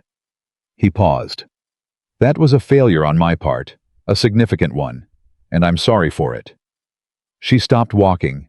She turned to look at him. Gerald was 62 years old and had managed Adrian Valenti's household since before Elena was hired, and he was standing in the corridor with the posture of someone who has genuinely wrestled with something and arrived late, but honestly at the correct conclusion. She thought about telling him it was fine. She thought about what Adrian had said in the car stop, making yourself smaller than the situation requires. "Thank you, Gerald," she said. "That means something." He nodded. "I also want you to know that going forward, if anything like this comes to me again, anything that involves your position, your record, your conduct, you'll be the first person I speak to, not the last." "I appreciate that," she said. "Good." He cleared his throat. "That's all." He turned to go. "Gerald." He turned back. "You've run a good house for 12 years, she said. "One bad week doesn't erase that. I know the pressure you were under." He looked at her for a moment. "You're more generous than I deserve right now," he said. "Maybe," she said. "But I've found it's better to be more generous than the moment strictly requires, less to carry later." He looked at her with an expression she couldn't fully read, something between respect and something older and more complicated, the look of someone recognizing a quality they don't themselves possess. "Yes," he said. "I expect it is." He walked away. Elena turned back to her work. Daniel found her at 9. He looked rested. The sleep had done what sleep does for 20-year-olds, which is to genuinely restore them, rather than merely pause the exhaustion, the way it did for people 10 years older. He was holding a mug and wearing yesterday's clothes, and had the look of someone who has slept in a guest room that was significantly more comfortable than anything in his own life, and is trying not to visibly acknowledge how good it was. "Nice house," he said. "Don't," she said. "I'm just saying." "I know what you're saying." He fell into step beside her. "Are you okay?" "I'm fine." "Elena." She stopped, looked at him. He looked back. Patient, open, carrying the specific quality he had always had, the ability to wait her out without making the waiting feel like pressure. "I don't know," she said honestly. He nodded. "Because of the situation, or because of him?" She resumed walking. "Daniel." "Both," he said. It wasn't a question. "Both," she confirmed, because there was no version of this conversation where lying to her brother served any purpose. "And I don't know what to do with the second part, so I'm focusing on the first part, which is manageable." "The second part doesn't have to be managed," Daniel said. "Everything has to be managed when you work for someone," she said. "That's not cynicism, it's just the reality of what this is." "Is it?" He glanced at her sideways. "He drove 40 minutes to make sure I was okay. He brought me to his house at 2 in the morning because I called a number and he didn't know me. He stopped. "Elena, that's not employer behavior." "I know what it is," she said quietly. "Then why are you talking about managing it?" She was quiet for a moment. "Because I've built my life very carefully," she said. I have a routine and a purpose and a way of being in the world that works. And he is—" She stopped, started again. "He is an enormous variable." Daniel looked at her. "An enormous variable," he repeated. "Yes. You like him.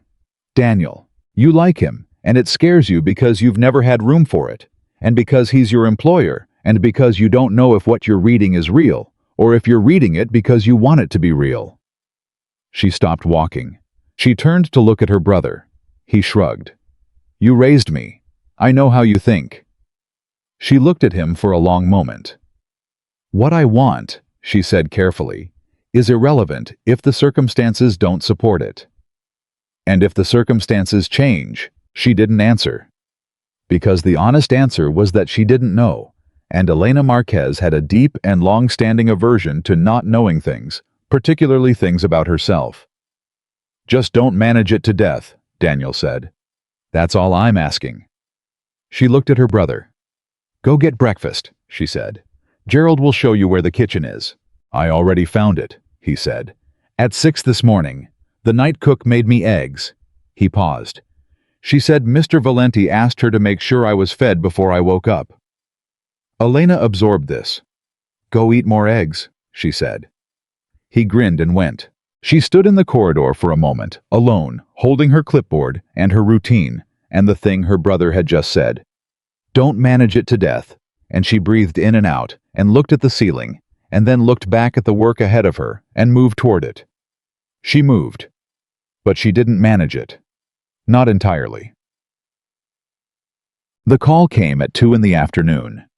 She was in the supply room doing inventory when her phone buzzed with a number she recognized, the law firm that handled a contract dispute she had been named in peripherally 3 years ago.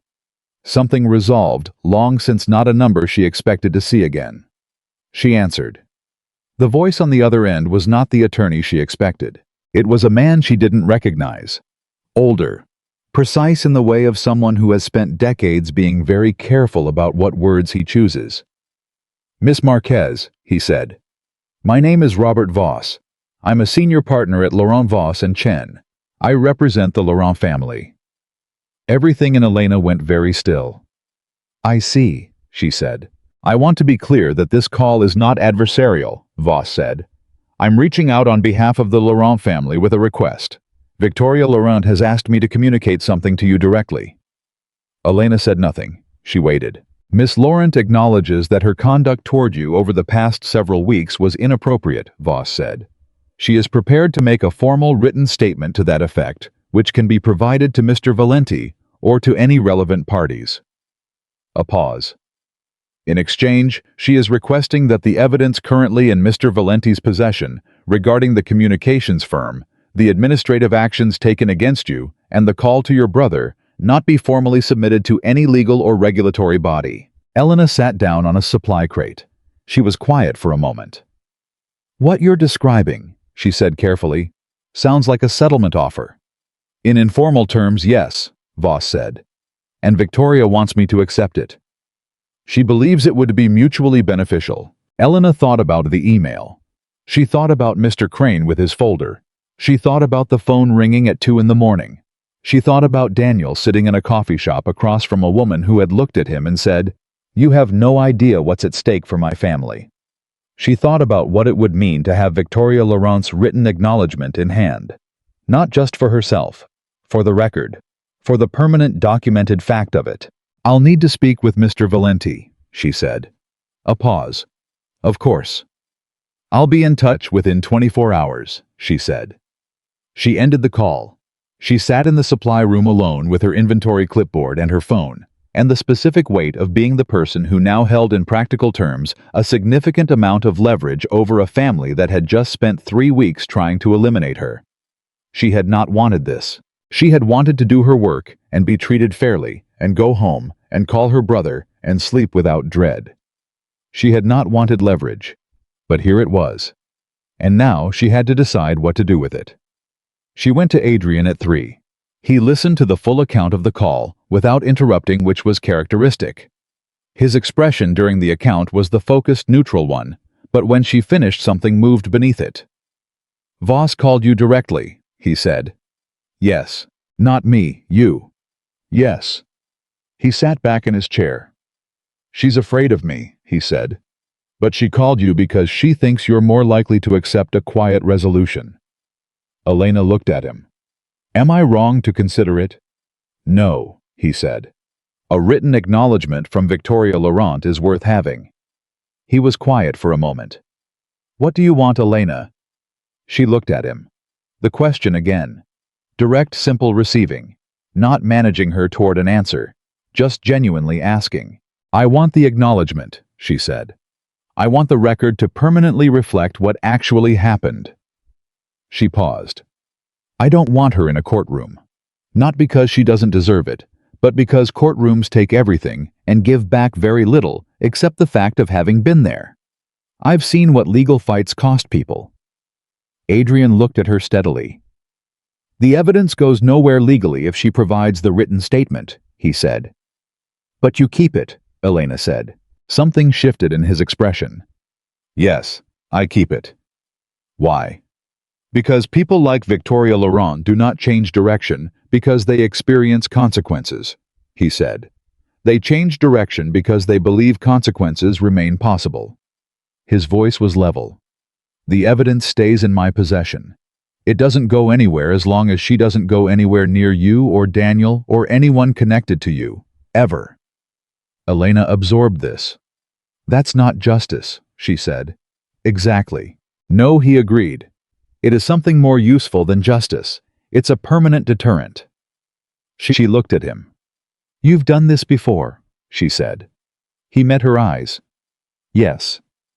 In your business. Yes. She thought about that. About what it meant to be a man who had built an empire in part through understanding that the most durable power was the power people believed you were capable of using rather than the power you actually deployed. She thought about whether that frightened her.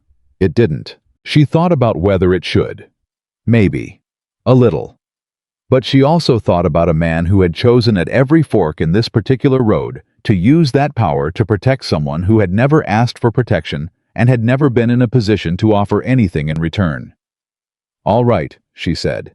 Tell Voss we accept, on those terms. Adrian nodded. One more thing, she said. He waited. The written statement. I want a copy. Obviously, he said. For my own keeping, she said.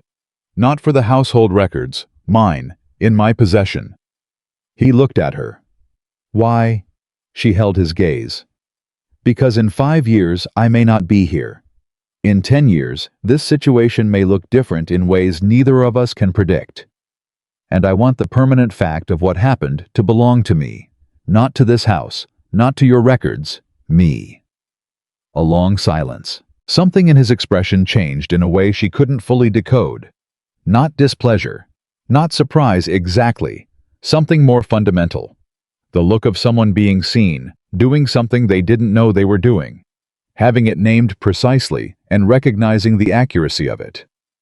Yes, he said, quietly. Of course. She nodded. She stood to go. Elena. She stopped. Thank you, he said, for handling that with the level head you always bring to everything. A pause. I know this month has been hard, she said. Yes. I was going to say more than you deserved. She looked at him. We don't always get what we deserve, she said. In either direction. He looked at her in the specific way he had developed over the past 3 weeks, the unguarded way, the one without architecture. No, he said. We don't. She left the office. She walked down the corridor with her copy of the written acknowledgement already signed in her mind, already belonging to her, already placed in the drawer where she kept the things that were only hers. She walked with something she hadn't fully felt in weeks. Control. Not power. Not position. The specific, irreplaceable control of a person who has told the truth and held their ground and arrived on the other side with themselves intact. The written statement from Victoria Laurent arrived 4 days later. It was thorough, specific, drafted in the precise language of legal documents, which meant every word was deliberate and every admission was unambiguous. It named the anonymous complaint. It named Mr. Crane. It named the spoofed call to Daniel. It named the separation agreement and the conditions under which it was presented. It was, Elena thought, reading it twice at the kitchen table in the early morning, the most honest document Victoria Laurent had probably ever signed. She folded it. She put it in an envelope.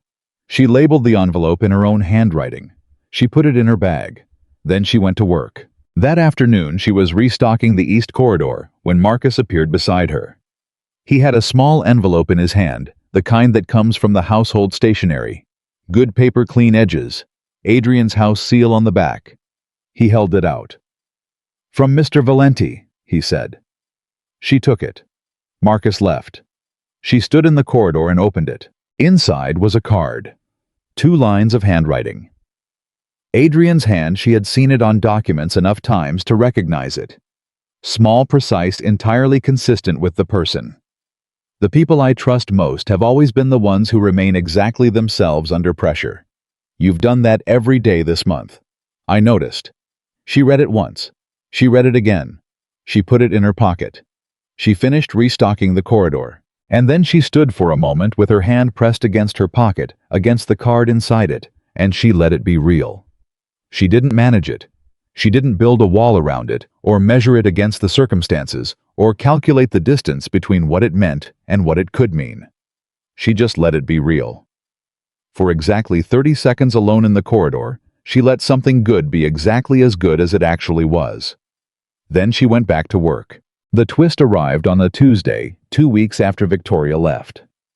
Elena had been moving through the assumption that the hardest part was behind her, that the filing of the statement, the correction of the record, the departure of the threat, and the slow return of normalcy constituted the end of the chapter. She had been wrong about this before. She should have known better. She was in the main hall at 11 in the morning when she heard voices from the direction of the formal sitting room. Not unusual. Adrian had meetings regularly. But something in the tone tight clipped the specific rhythm of a conversation that is performing civility, while containing something else entirely pulled at her attention the way sounds that don't belong in a pattern always did. She didn't stop. She kept moving. But her ears stayed on it. She caught fragments. A male voice she didn't recognize. Older.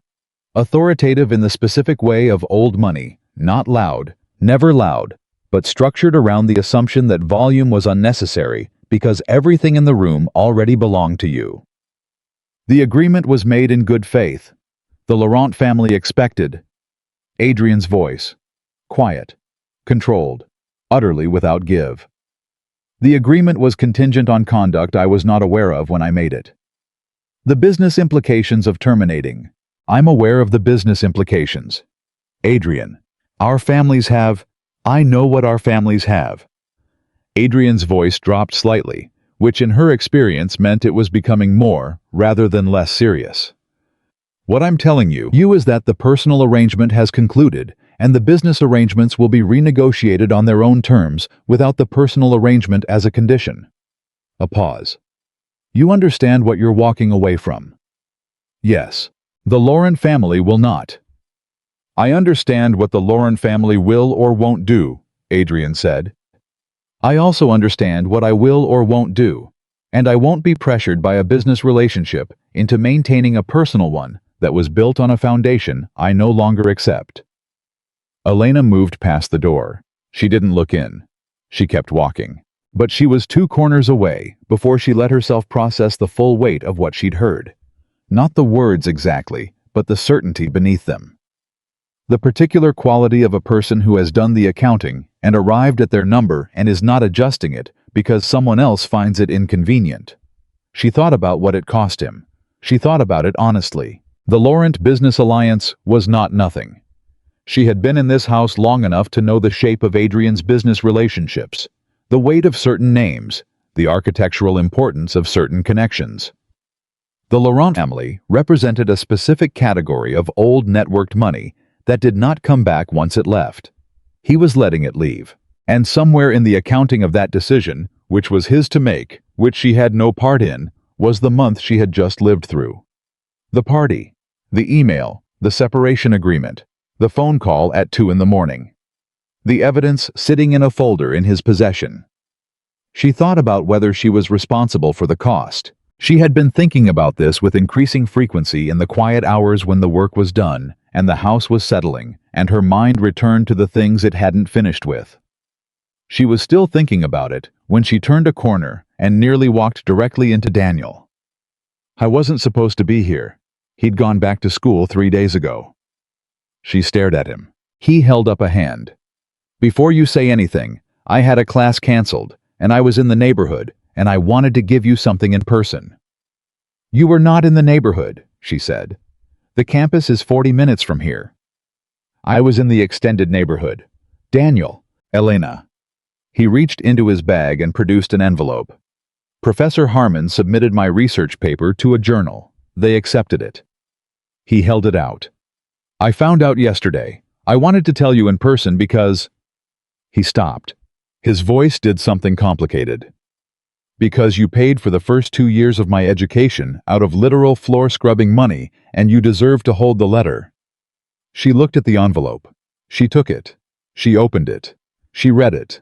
She read it twice. When she looked up, her eyes were wet, which she had not given them permission to be, and Daniel was looking at her with the expression he always wore when she cried, helpless and tender, and deeply uncomfortable in the specific way of people who love someone they cannot fix. "Don't," he said. "I'm not," she said, though she clearly was. "I know you are," he said. "Please don't. I'm already almost crying and I refuse to do that in this hallway." She laughed. It came out wet and real. She pulled her brother into a hug. Actual physical contact, which she rarely initiated, which made him go briefly still before he wrapped his arms around her with the specific ferocity of a younger sibling who understands that the older one doesn't ask for this often and responds accordingly. "I'm proud of you," she said into his shoulder. "I know," he said. "I know you are." They stood like that for a moment. Then she straightened, wiped her eyes once cleanly, folded the letter back into the envelope. "Are you staying for dinner?" she said. "If that's—" "Stay for dinner," she said. He grinned. They walked toward the kitchen. They were halfway there when Daniel's pace slowed, and she glanced up to see why, and found that Adrian was standing in the corridor ahead of them, coming from the direction of the sitting room, looking like a man who has just finished a difficult conversation and has not yet fully returned from it. He saw them both. He stopped. Daniel looked at Elena, then at Adrian, then at Elena again. "I'm going to find the kitchen," Daniel said. "I remember where it is." He walked forward, and as he passed Adrian, he stopped briefly. "The eggs were really good," he said. "The other morning. Thank you for that." Adrian looked at him. "You're welcome," he said. Daniel nodded once, that specific nod. Elena recognized the one that meant, "I see you, and I'm not going to make a thing of it, but I need you to know I see you," and continued toward the kitchen. Adrian watched him go. Then he looked at Elena. "He wasn't supposed to be here today," she said. "I know," Adrian said. "Marcus told me he came through the gate." A pause. "I said it was fine." She looked at him. "Good news," he said, nodding at the envelope still in her hand. She looked at it. "My brother's research was accepted by an academic journal," she said. Something happened to his expression. Something warm and ungoverned. "That's significant," he said.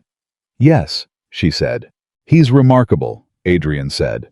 "For 20, the way he thinks, the way he talks." He paused. "He's a lot like you." She held his gaze. "Don't tell him that," she said. "He'd be insufferable." The corner of Adrian's mouth moved. Not a full smile. He rarely produced full smiles, but the thing that preceded one, the micro-expression that was in some ways more revealing precisely because it wasn't performed. "I heard that you may have had a difficult meeting this morning," Elena said, direct, carefully. He looked at her. "Yes. The Laurent family. Victor Laurent, her uncle." He said it without heat. "He came to present the business implications of my decision." She held his gaze. "I'm sorry for the cost." Something moved in his face. "Don't," he said, quietly. "The business relationship, Elena." He said her name in the specific way he had developed over the past weeks. Not the professional version, the one that meant staff member I'm addressing, but the one that meant something else, the one that had weight in it. The business relationship will be renegotiated on its own terms. The Laurent name is significant, but it is not irreplaceable. He paused. And it was never worth the price that was being attached to it. She was quiet for a moment. What was the price? She asked, though she thought she knew. Looking the other way, he said simply, about what kind of person I was building a life beside. A beat. I've looked the other way before, about different things, in different situations. His voice was level, self-aware, carrying the particular quality of someone who has done the accounting honestly. I'm trying to stop doing that. She looked at him. Is that hard? She asked. Yes, he said, without hesitation. Why? I was quiet for a moment. Because looking the other way is comfortable, he said. It's efficient. You don't see things, you don't have to address things, the machinery keeps running. He looked at her directly. But the machinery was built wrong, and running something that's built wrong faster and more efficiently doesn't fix it. It just accelerates the damage. She thought about this. Your mother, she said. Is that what she taught you? Or is that what her life taught you watching it? The question arrived before she could decide whether it was appropriate. He went still. She waited to see if she'd crossed something. He didn't close. He stayed open. Both, he said, in different ways. He looked at the floor, then back at her. She never said any of this directly. She didn't have the luxury of philosophy. She had 2 jobs and a boy who needed shoes, and a landlord who was 3 weeks away from becoming a crisis at any given moment. He paused. But she chose every day to treat people well, to see people, even when seeing them cost her something. His jaw tightened slightly. I watched her get older faster than she should have. I watched her spend everything she had on other people's comfort. His voice stayed even, but the evenness was doing more work than usual. And I swore I would build something large enough that no one would ever be able to take things from her again. But she died before the empire, Elena said softly. Yes, he said. She died before I could give it to her. The corridor was very quiet. Elena stood with the journal acceptance letter in her hand and looked at the man across from her. Not the billionaire, not the name, not the empire, and saw the boy who had promised something to his mother and arrived too late, and had been living in some fundamental way in the aftermath of that arrival ever since. She thought about her own mother. The apartment. 19 years old. Daniel at 9, a hospital bill, and nothing in the account. She knew, Elena said, before she could see it. She knew what you were going to become. He looked at her. You said that at the party, he said. That first night. You said she'd have been proud. I meant it. I know. His voice was very quiet. That's why it stayed with me. She looked at him. He looked back. The corridor held them in a specific silence, not empty, not awkward, but full in the way that silences are full when 2 people are standing on the edge of something that can't be uncrossed, and both of them know it, and neither of them is pretending otherwise. She was the first to move. Not away, just settling into it differently. The way you settle into something real once you've stopped bracing against it. My brother is going to eat everything in your kitchen, she said. He exhaled. The corner of his mouth moved again. Let him. He will, she warned. Good, Adrian said. She looked at him one more moment. Then she walked toward the kitchen. She was almost there when she heard him say her name one final time, not calling her back, not adding a postscript to what had just happened, just saying it the way you say a word you want to keep in your mouth a moment longer, because letting it go means the moment is over. Elena. She paused. Didn't turn fully. Thank you for not being less, he said, than what you are. This whole month. Under everything that was thrown at you. A beat. A lesser person would have bent. You didn't. She stood with that for exactly 1 second. Neither did you, she said, and she walked through the kitchen door to find her brother standing at the counter, talking animatedly to the cook about academic publishing, and she folded the letter into her pocket beside the card with Adrian's handwriting on it, and she sat at the kitchen table and listened to Daniel talk, and she let the day finish becoming what it was. Something survivable. Something more than that. Something that felt in the specific way of things that have been genuinely earned, like the beginning of something she didn't have a word for yet. But she was starting to learn one. The word she had been learning turned out to be a simple one. It arrived not in a dramatic moment, not in a corridor conversation or a car ride or a kitchen table with her brother talking too loudly about academic publishing. It arrived 3 weeks after Victor Laurent's visit on an ordinary Tuesday morning, while Elena was replacing the coffee filter in the small machine outside Adrian's office at 6:45, before the house was fully awake, before the day had asked anything of anyone yet. She heard him inside, not speaking, not on the phone, just moving the specific sounds of someone who had been up for hours already. Papers shifting a chair, adjusting the quiet industry of a person who treats the pre-dawn hours as the most honest part of the day, because no one is watching and nothing has to be performed. She poured the coffee. She set it on the corner of the small table beside his door, the place she had set it every morning for 5 years. The exact placement, the exact temperature, the ritual, so deeply embedded it had long since stopped being a task and become something closer to a reflex. And she thought, this is enough. Not sadly, not resignedly, with the specific clarity of someone who has examined a thing honestly and found that it is in fact what it is. That the morning coffee, and the 5 years of quiet attention, and the month of surviving something that should have broken her, and the corridor conversations that had shifted the ground beneath both of them, all of it taken together was something real and full, and not nothing. It was, she thought, enough to be the person who sees someone clearly, even if seeing them was all it ever became. She was turning to go back down the corridor when the office door opened. Adrian stood in the doorway. He had been up since at least 4, she could tell from the particular quality of his focus, the way it was too deep for early morning, unless early morning had been going on for several hours already. He looked at the coffee, then at her. "You haven't left yet," he said. "I was just setting the—" "I know what you were doing," he said. "I meant you haven't left. You've been standing there for a moment." She looked at him. He was right. She had been. Thinking about simple words and enough, and the particular quality of caring about someone without expectation. "I was thinking," she said, "about—" She considered the distance between the honest answer and the manageable one. She thought about Daniel's voice, "Don't manage it to death." She thought about a corridor on the edge of something uncrossable, and the choice she had made to stop bracing against it. "About whether I'm going to stay," she said. The word landed in the space between them with a weight she hadn't entirely anticipated. Adrian went very still. "Stay," he repeated. "In this house," she said. "In this position." She held his gaze. "Things have changed. I've changed.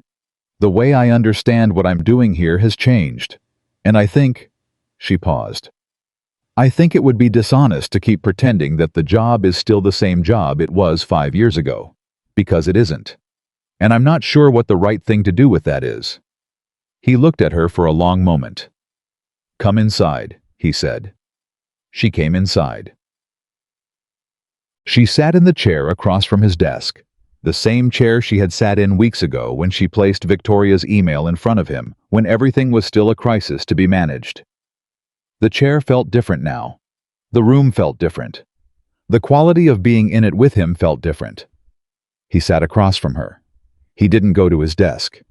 He took the chair beside it instead, the one angled outward, the one that wasn't positioned for authority. She noticed this. "Tell me what you mean," he said. She folded her hands in her lap. "I came to this house when I was 23 years old," she said. "I needed work, I needed stability, I needed to be somewhere I could perform a function clearly and honestly, and know at the end of every day that I had earned what I received." She looked at her hands. "That was the contract I signed. Not just the legal one, the internal one." She looked up. "That contract made sense when I was 23. It made sense for 5 years. It stopped making sense sometime in the past month, and I've been carrying that without addressing it, because I didn't know how." Adrian was watching her with the undivided attention he gave to things that mattered. "What changed?" he said. You stopped treating me like a function, she said, simply. And once that happened, I couldn't go back to treating myself like one. The room was quiet.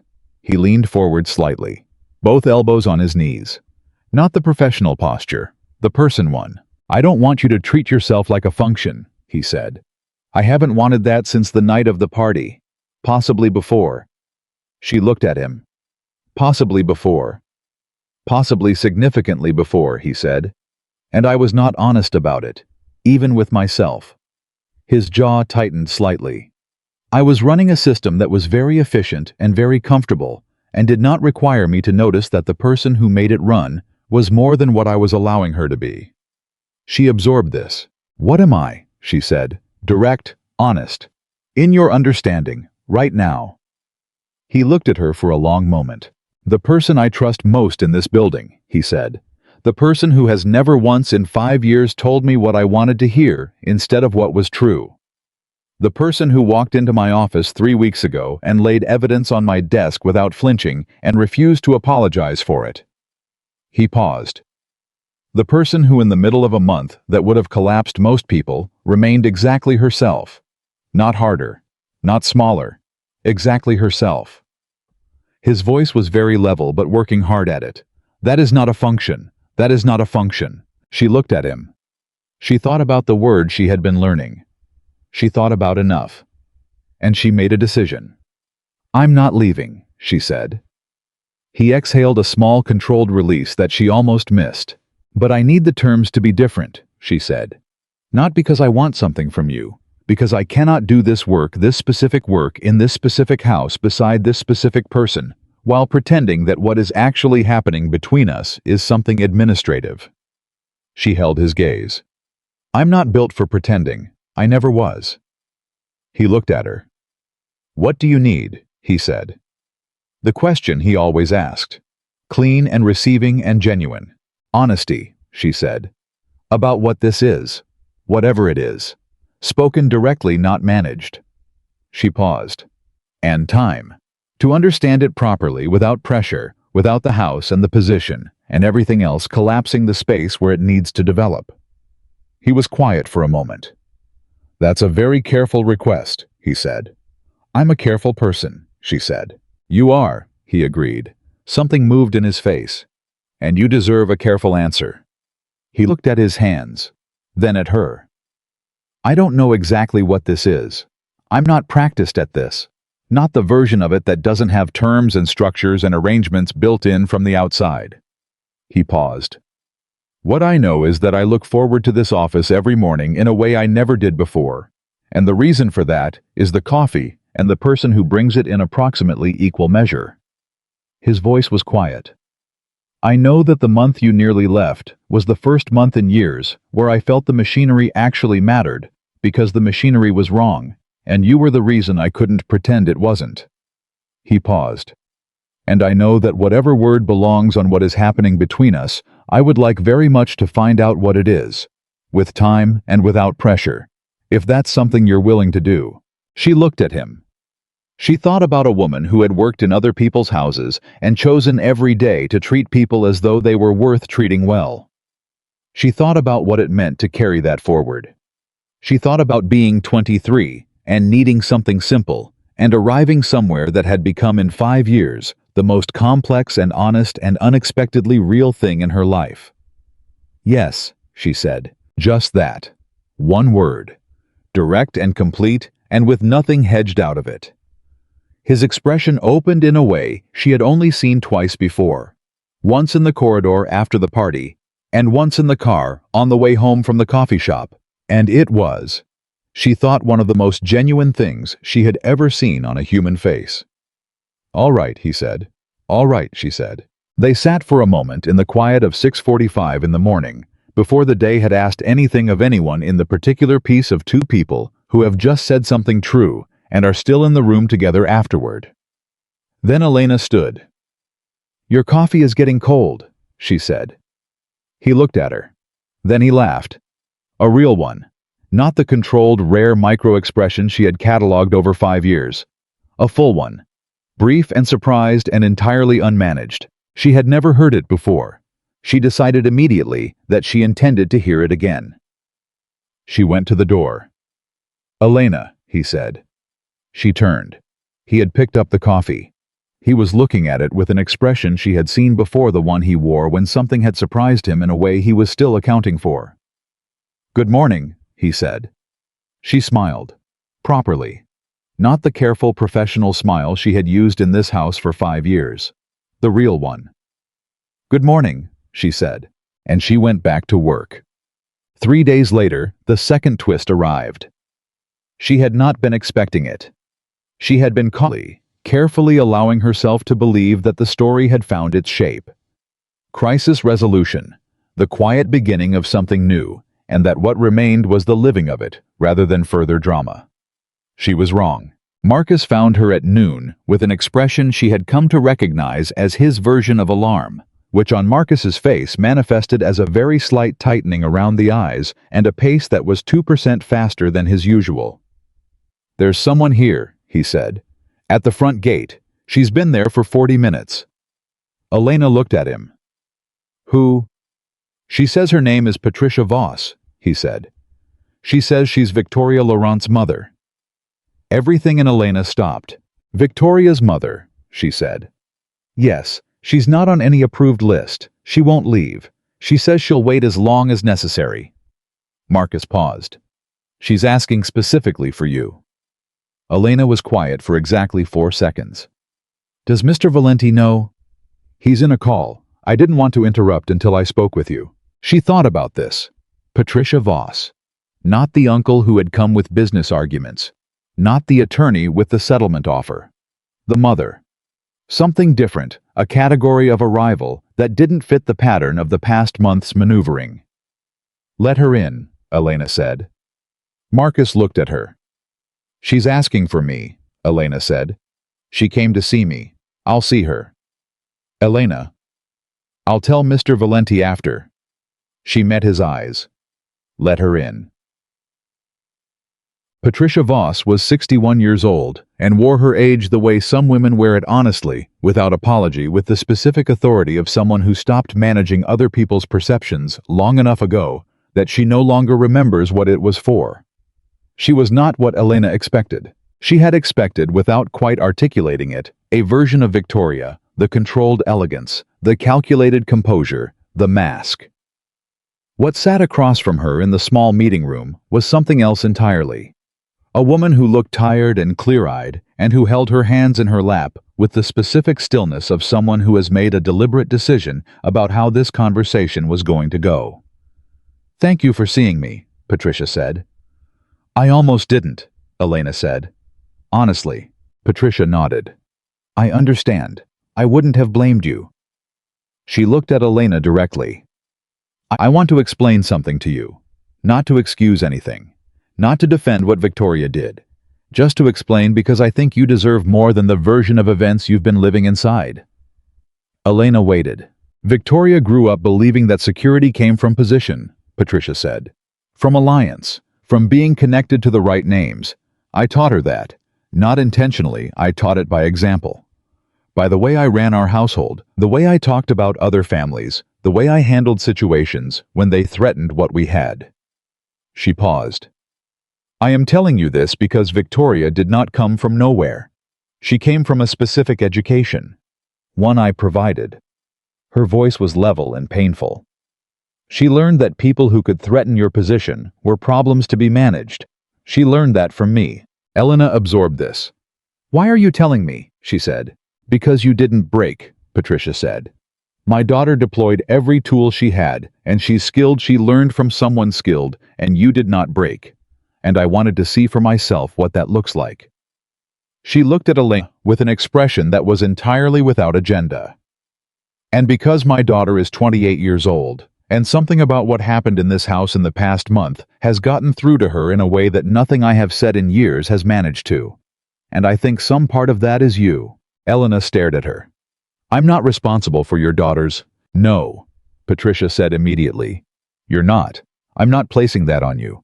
I'm just telling you that the woman who refused to sign a document, who refused to be made smaller, who stood in her truth without becoming cruel, In the process, that woman did something my daughter can't stop thinking about. She paused.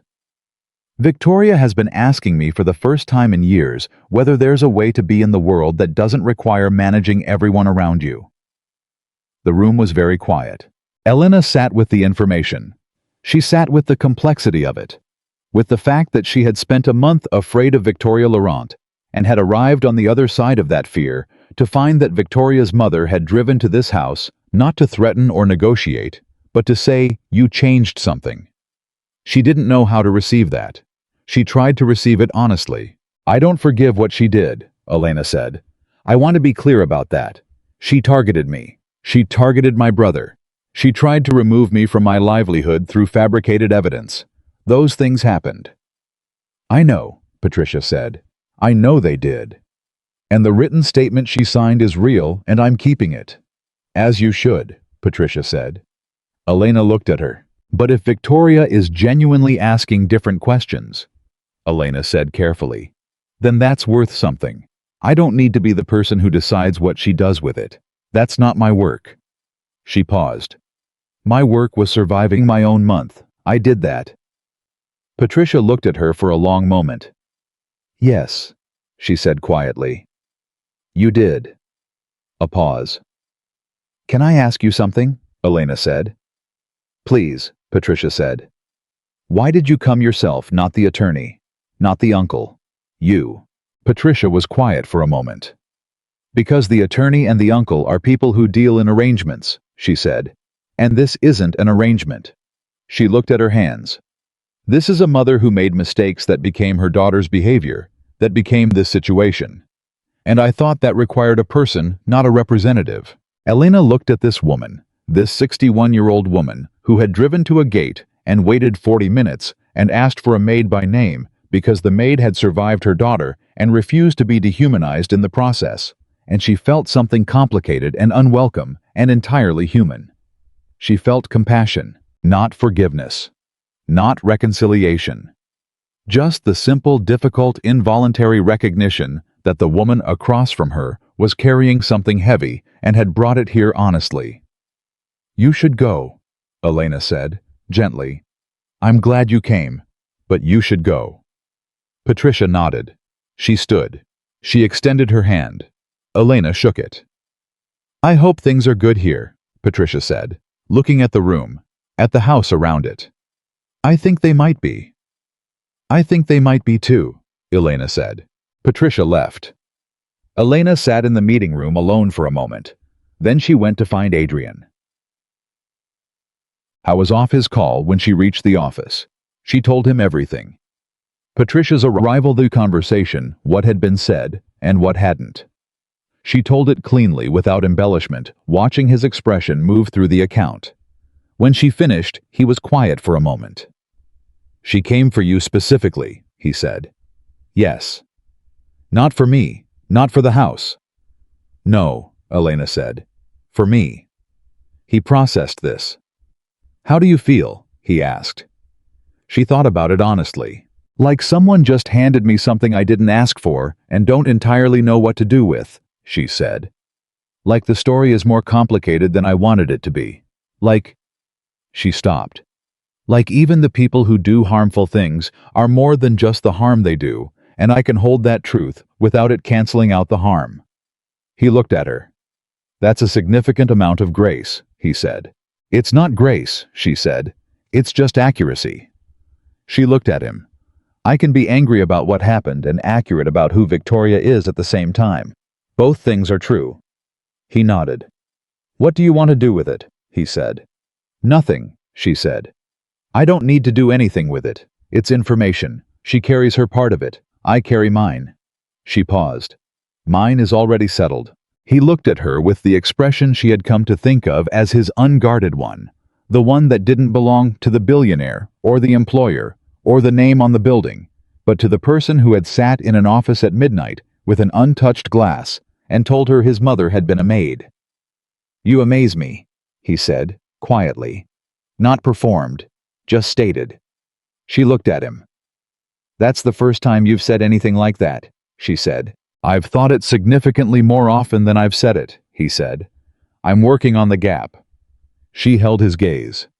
"Work faster," she said. His mouth moved, the almost smile, then past it. She left the office. She was smiling too. She didn't try to stop it. The weeks that followed had a different quality from everything that came before. The household settled. Not back into what it was. That version was gone, replaced by something new that was still finding its shape.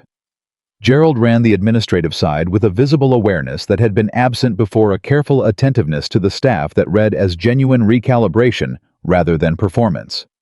The younger workers noticed. They talked about it quietly, the way staff members always talk about the things that matter in the spaces between their official duties. Mara called Elena once 3 weeks after her departure from the Laurent employ. She had found a position at a non-profit event management, a significant pay cut, and the first job she'd had in years, she said, where she got into her car at the end of the day, feeling like herself. "Is that enough?" Elena asked. "It's enough," Mara said. "It's actually enough." Elena understood. Daniel called every Sunday. His research paper was published in the journal in early spring, which prompted a phone call so loud Elena had to hold the phone away from her ear, followed by a silence that she recognized as him crying and refusing to acknowledge it, followed by him telling her he was going to dedicate his dissertation to her when the time came, and she was not allowed to argue. She didn't argue. She also, without telling him, put the published paper citation in the drawer with Victoria's signed statement and Adrian's note with the 2 lines of careful handwriting. She didn't know exactly why she put them together. They were 3 very different documents representing 3 very different things that had happened in a very compressed period of time. But they belonged in the same place. She felt this without being able to explain it precisely. Some things resist precise explanation. She was learning to be comfortable with that. The twist that changed everything came on a Saturday morning, 6 weeks into the new shape of things, and it came from the direction she had least anticipated. Not from Victoria, not from the Laurent family, not from any external force or arriving threat or crisis requiring management. It came from within the house. She was in the kitchen at 8 when Gerald appeared, and Gerald never came to the kitchen on Saturdays, which was the first signal, with a formal envelope in his hand, and an expression that had been carefully arranged to be neutral and had not quite succeeded.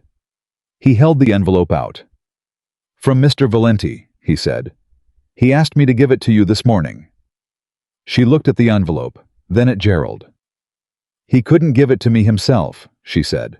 "He said—" Gerald stopped, cleared his throat. "He said he wanted you to read it without him in the room." Elena took the envelope. Gerald left quickly, which told her he knew what was inside, which told her this was something significant. She opened it at the kitchen table. Inside was a document, several pages formally prepared. She turned to the first page. It was a contract, not an employment contract, something else.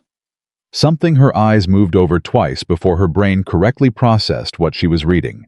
It was a proposal for a foundation, a charitable organization, structured to support working families in New York, specifically education access for siblings of single-income household workers, housing support for families, and transition employment services for women returning to the workforce after caregiving gaps. The foundation's stated mission covered with a precision that could not have been accidental almost every specific hardship that Elena Marquez had personally navigated over the past decade. At the top of the second page, under the heading Executive Director, was her name. She sat with the document for a long moment. Then she read it again. Every page.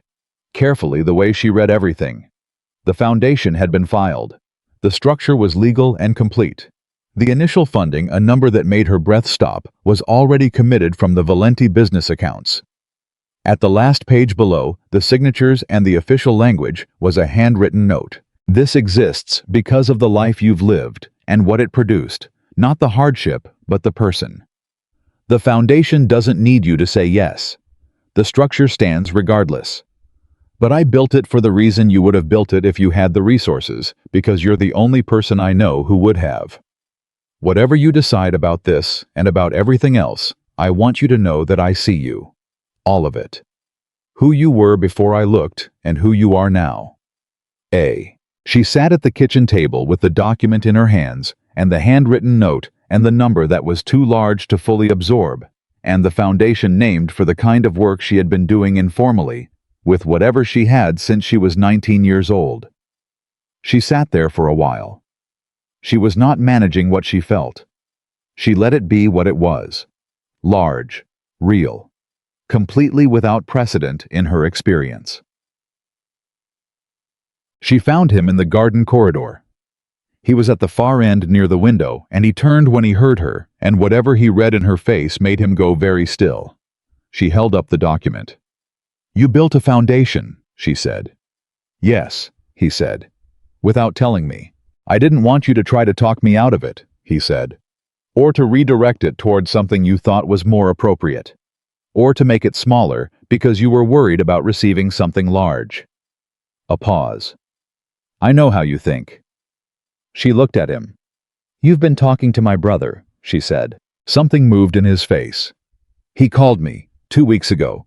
He said, and these are his words, that you have a habit of managing good things to death, and that if I was going to do something I should just do it and not give you time to reduce it." She stared at him. "Daniel called you. He said he got my number from Marcus." A beat. "He also said I should probably move faster on several fronts, and that his sister was worth the risk of doing something large and unmanaged." His expression was, she thought, about as unguarded as she had ever seen it. "He's very direct."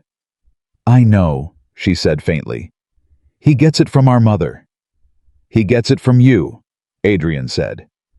She looked at the document in her hands. She looked at the man across the corridor. She thought about 23 years old and needing something simple. She thought about 5 years of eyes down and quiet movement, and the coffee at 6:45, and the 5 years of seeing someone clearly without knowing if they saw you back. She thought about any last wish spoken like a threat, and the fact that she was still here, still herself, unchanged in the ways that mattered. She thought about what it meant that the person who had seen her most completely in the end was not a peer or a friend or a family member, but the man who should have been the most professionally distant and had chosen at every opportunity to be something else. "This is too large," she said. "I know," he said. "I built it that way." "I'm going to say yes," she said. "To the foundation. I want that to be clear." "I expected that," he said. "And I'm going to run it correctly," she said. "With accountability and transparency and a board that isn't beholden to you. Those are my terms." "I wouldn't have it any other way," he said. She looked at him. "And the other thing," she said. "Whatever word belongs on what is happening between us. I'm done waiting to find out what it is." He crossed the corridor. He stopped in front of her.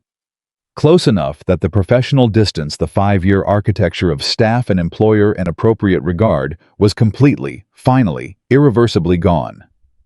He looked at her the way he had looked at her since the night of the party, since the corridor, since the car, since the kitchen table, and the handwriting on the card, all the accumulated looking of a man who had been seeing her for much longer than he admitted, and had finally stopped pretending otherwise. "So am I," he said.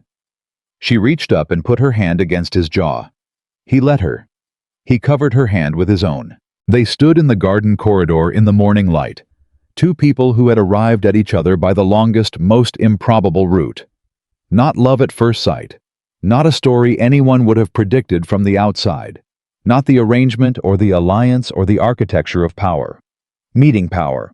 But something truer and slower, and built from the specific material of seeing and being seen, and refusing each of them in their different ways to become less than they were. "I'm still going to bring you the coffee," she said. He almost smiled. "I know," he said. "That's not going to change." "But I'm not invisible anymore," she said. "No," he said. "You never were." A pause. Something in his voice. "I was the one who wasn't seeing." She looked at him. She thought about her mother. About the apartment at 19. About Daniel at 9 carrying his backpack and not knowing yet that everything was about to be harder than either of them was prepared for. About 23 and a job application. And 5 years of quiet attention to a man who was carrying his own losses in the specific way people carry things they don't know how to set down. She thought about what kindness actually was. Not the performance of it, not the social habit of it, but the genuine article. The choice made every day to treat people as though they mattered before they had done anything to prove they deserved it. She thought about what it had cost her. She thought about what it had given her. She thought about a woman who had worked in other people's houses and raised a son who became a man who built an empire and could not in the end keep pretending that the person who showed him his own humanity was invisible. She would have liked you, Elena said. Your mother. She would have liked you enormously. His hand tightened over hers, just slightly. She felt it. She would have loved you, he said quietly. She was very good at recognizing the real thing. Elena stood in the morning light with the foundation documents against her chest, and her hand in his and the coffee cooling somewhere behind them, and the whole long story of the past month, the cruelty and the survival and the truth-telling and the cost of it, and the extraordinary unplanned-for result settling around her like something that had finally completely arrived. She was not invisible. She never had been. She had been present and patient and exactly herself, in a house full of people who were performing versions of themselves, and that the radical, unglamorous, deeply human decision to remain genuinely who she was, when every pressure pushed toward something smaller, had been the thing that changed everything. Not luck, not position, not the alliance of the right names or the management of the right appearances. Just Elena Marquez. Being Elena Marquez. Completely. Consistently. Without apology. And that in the end was the only kind of power that had never once let her down. She kept her hand where it was. She let the morning be what it was. And she stayed.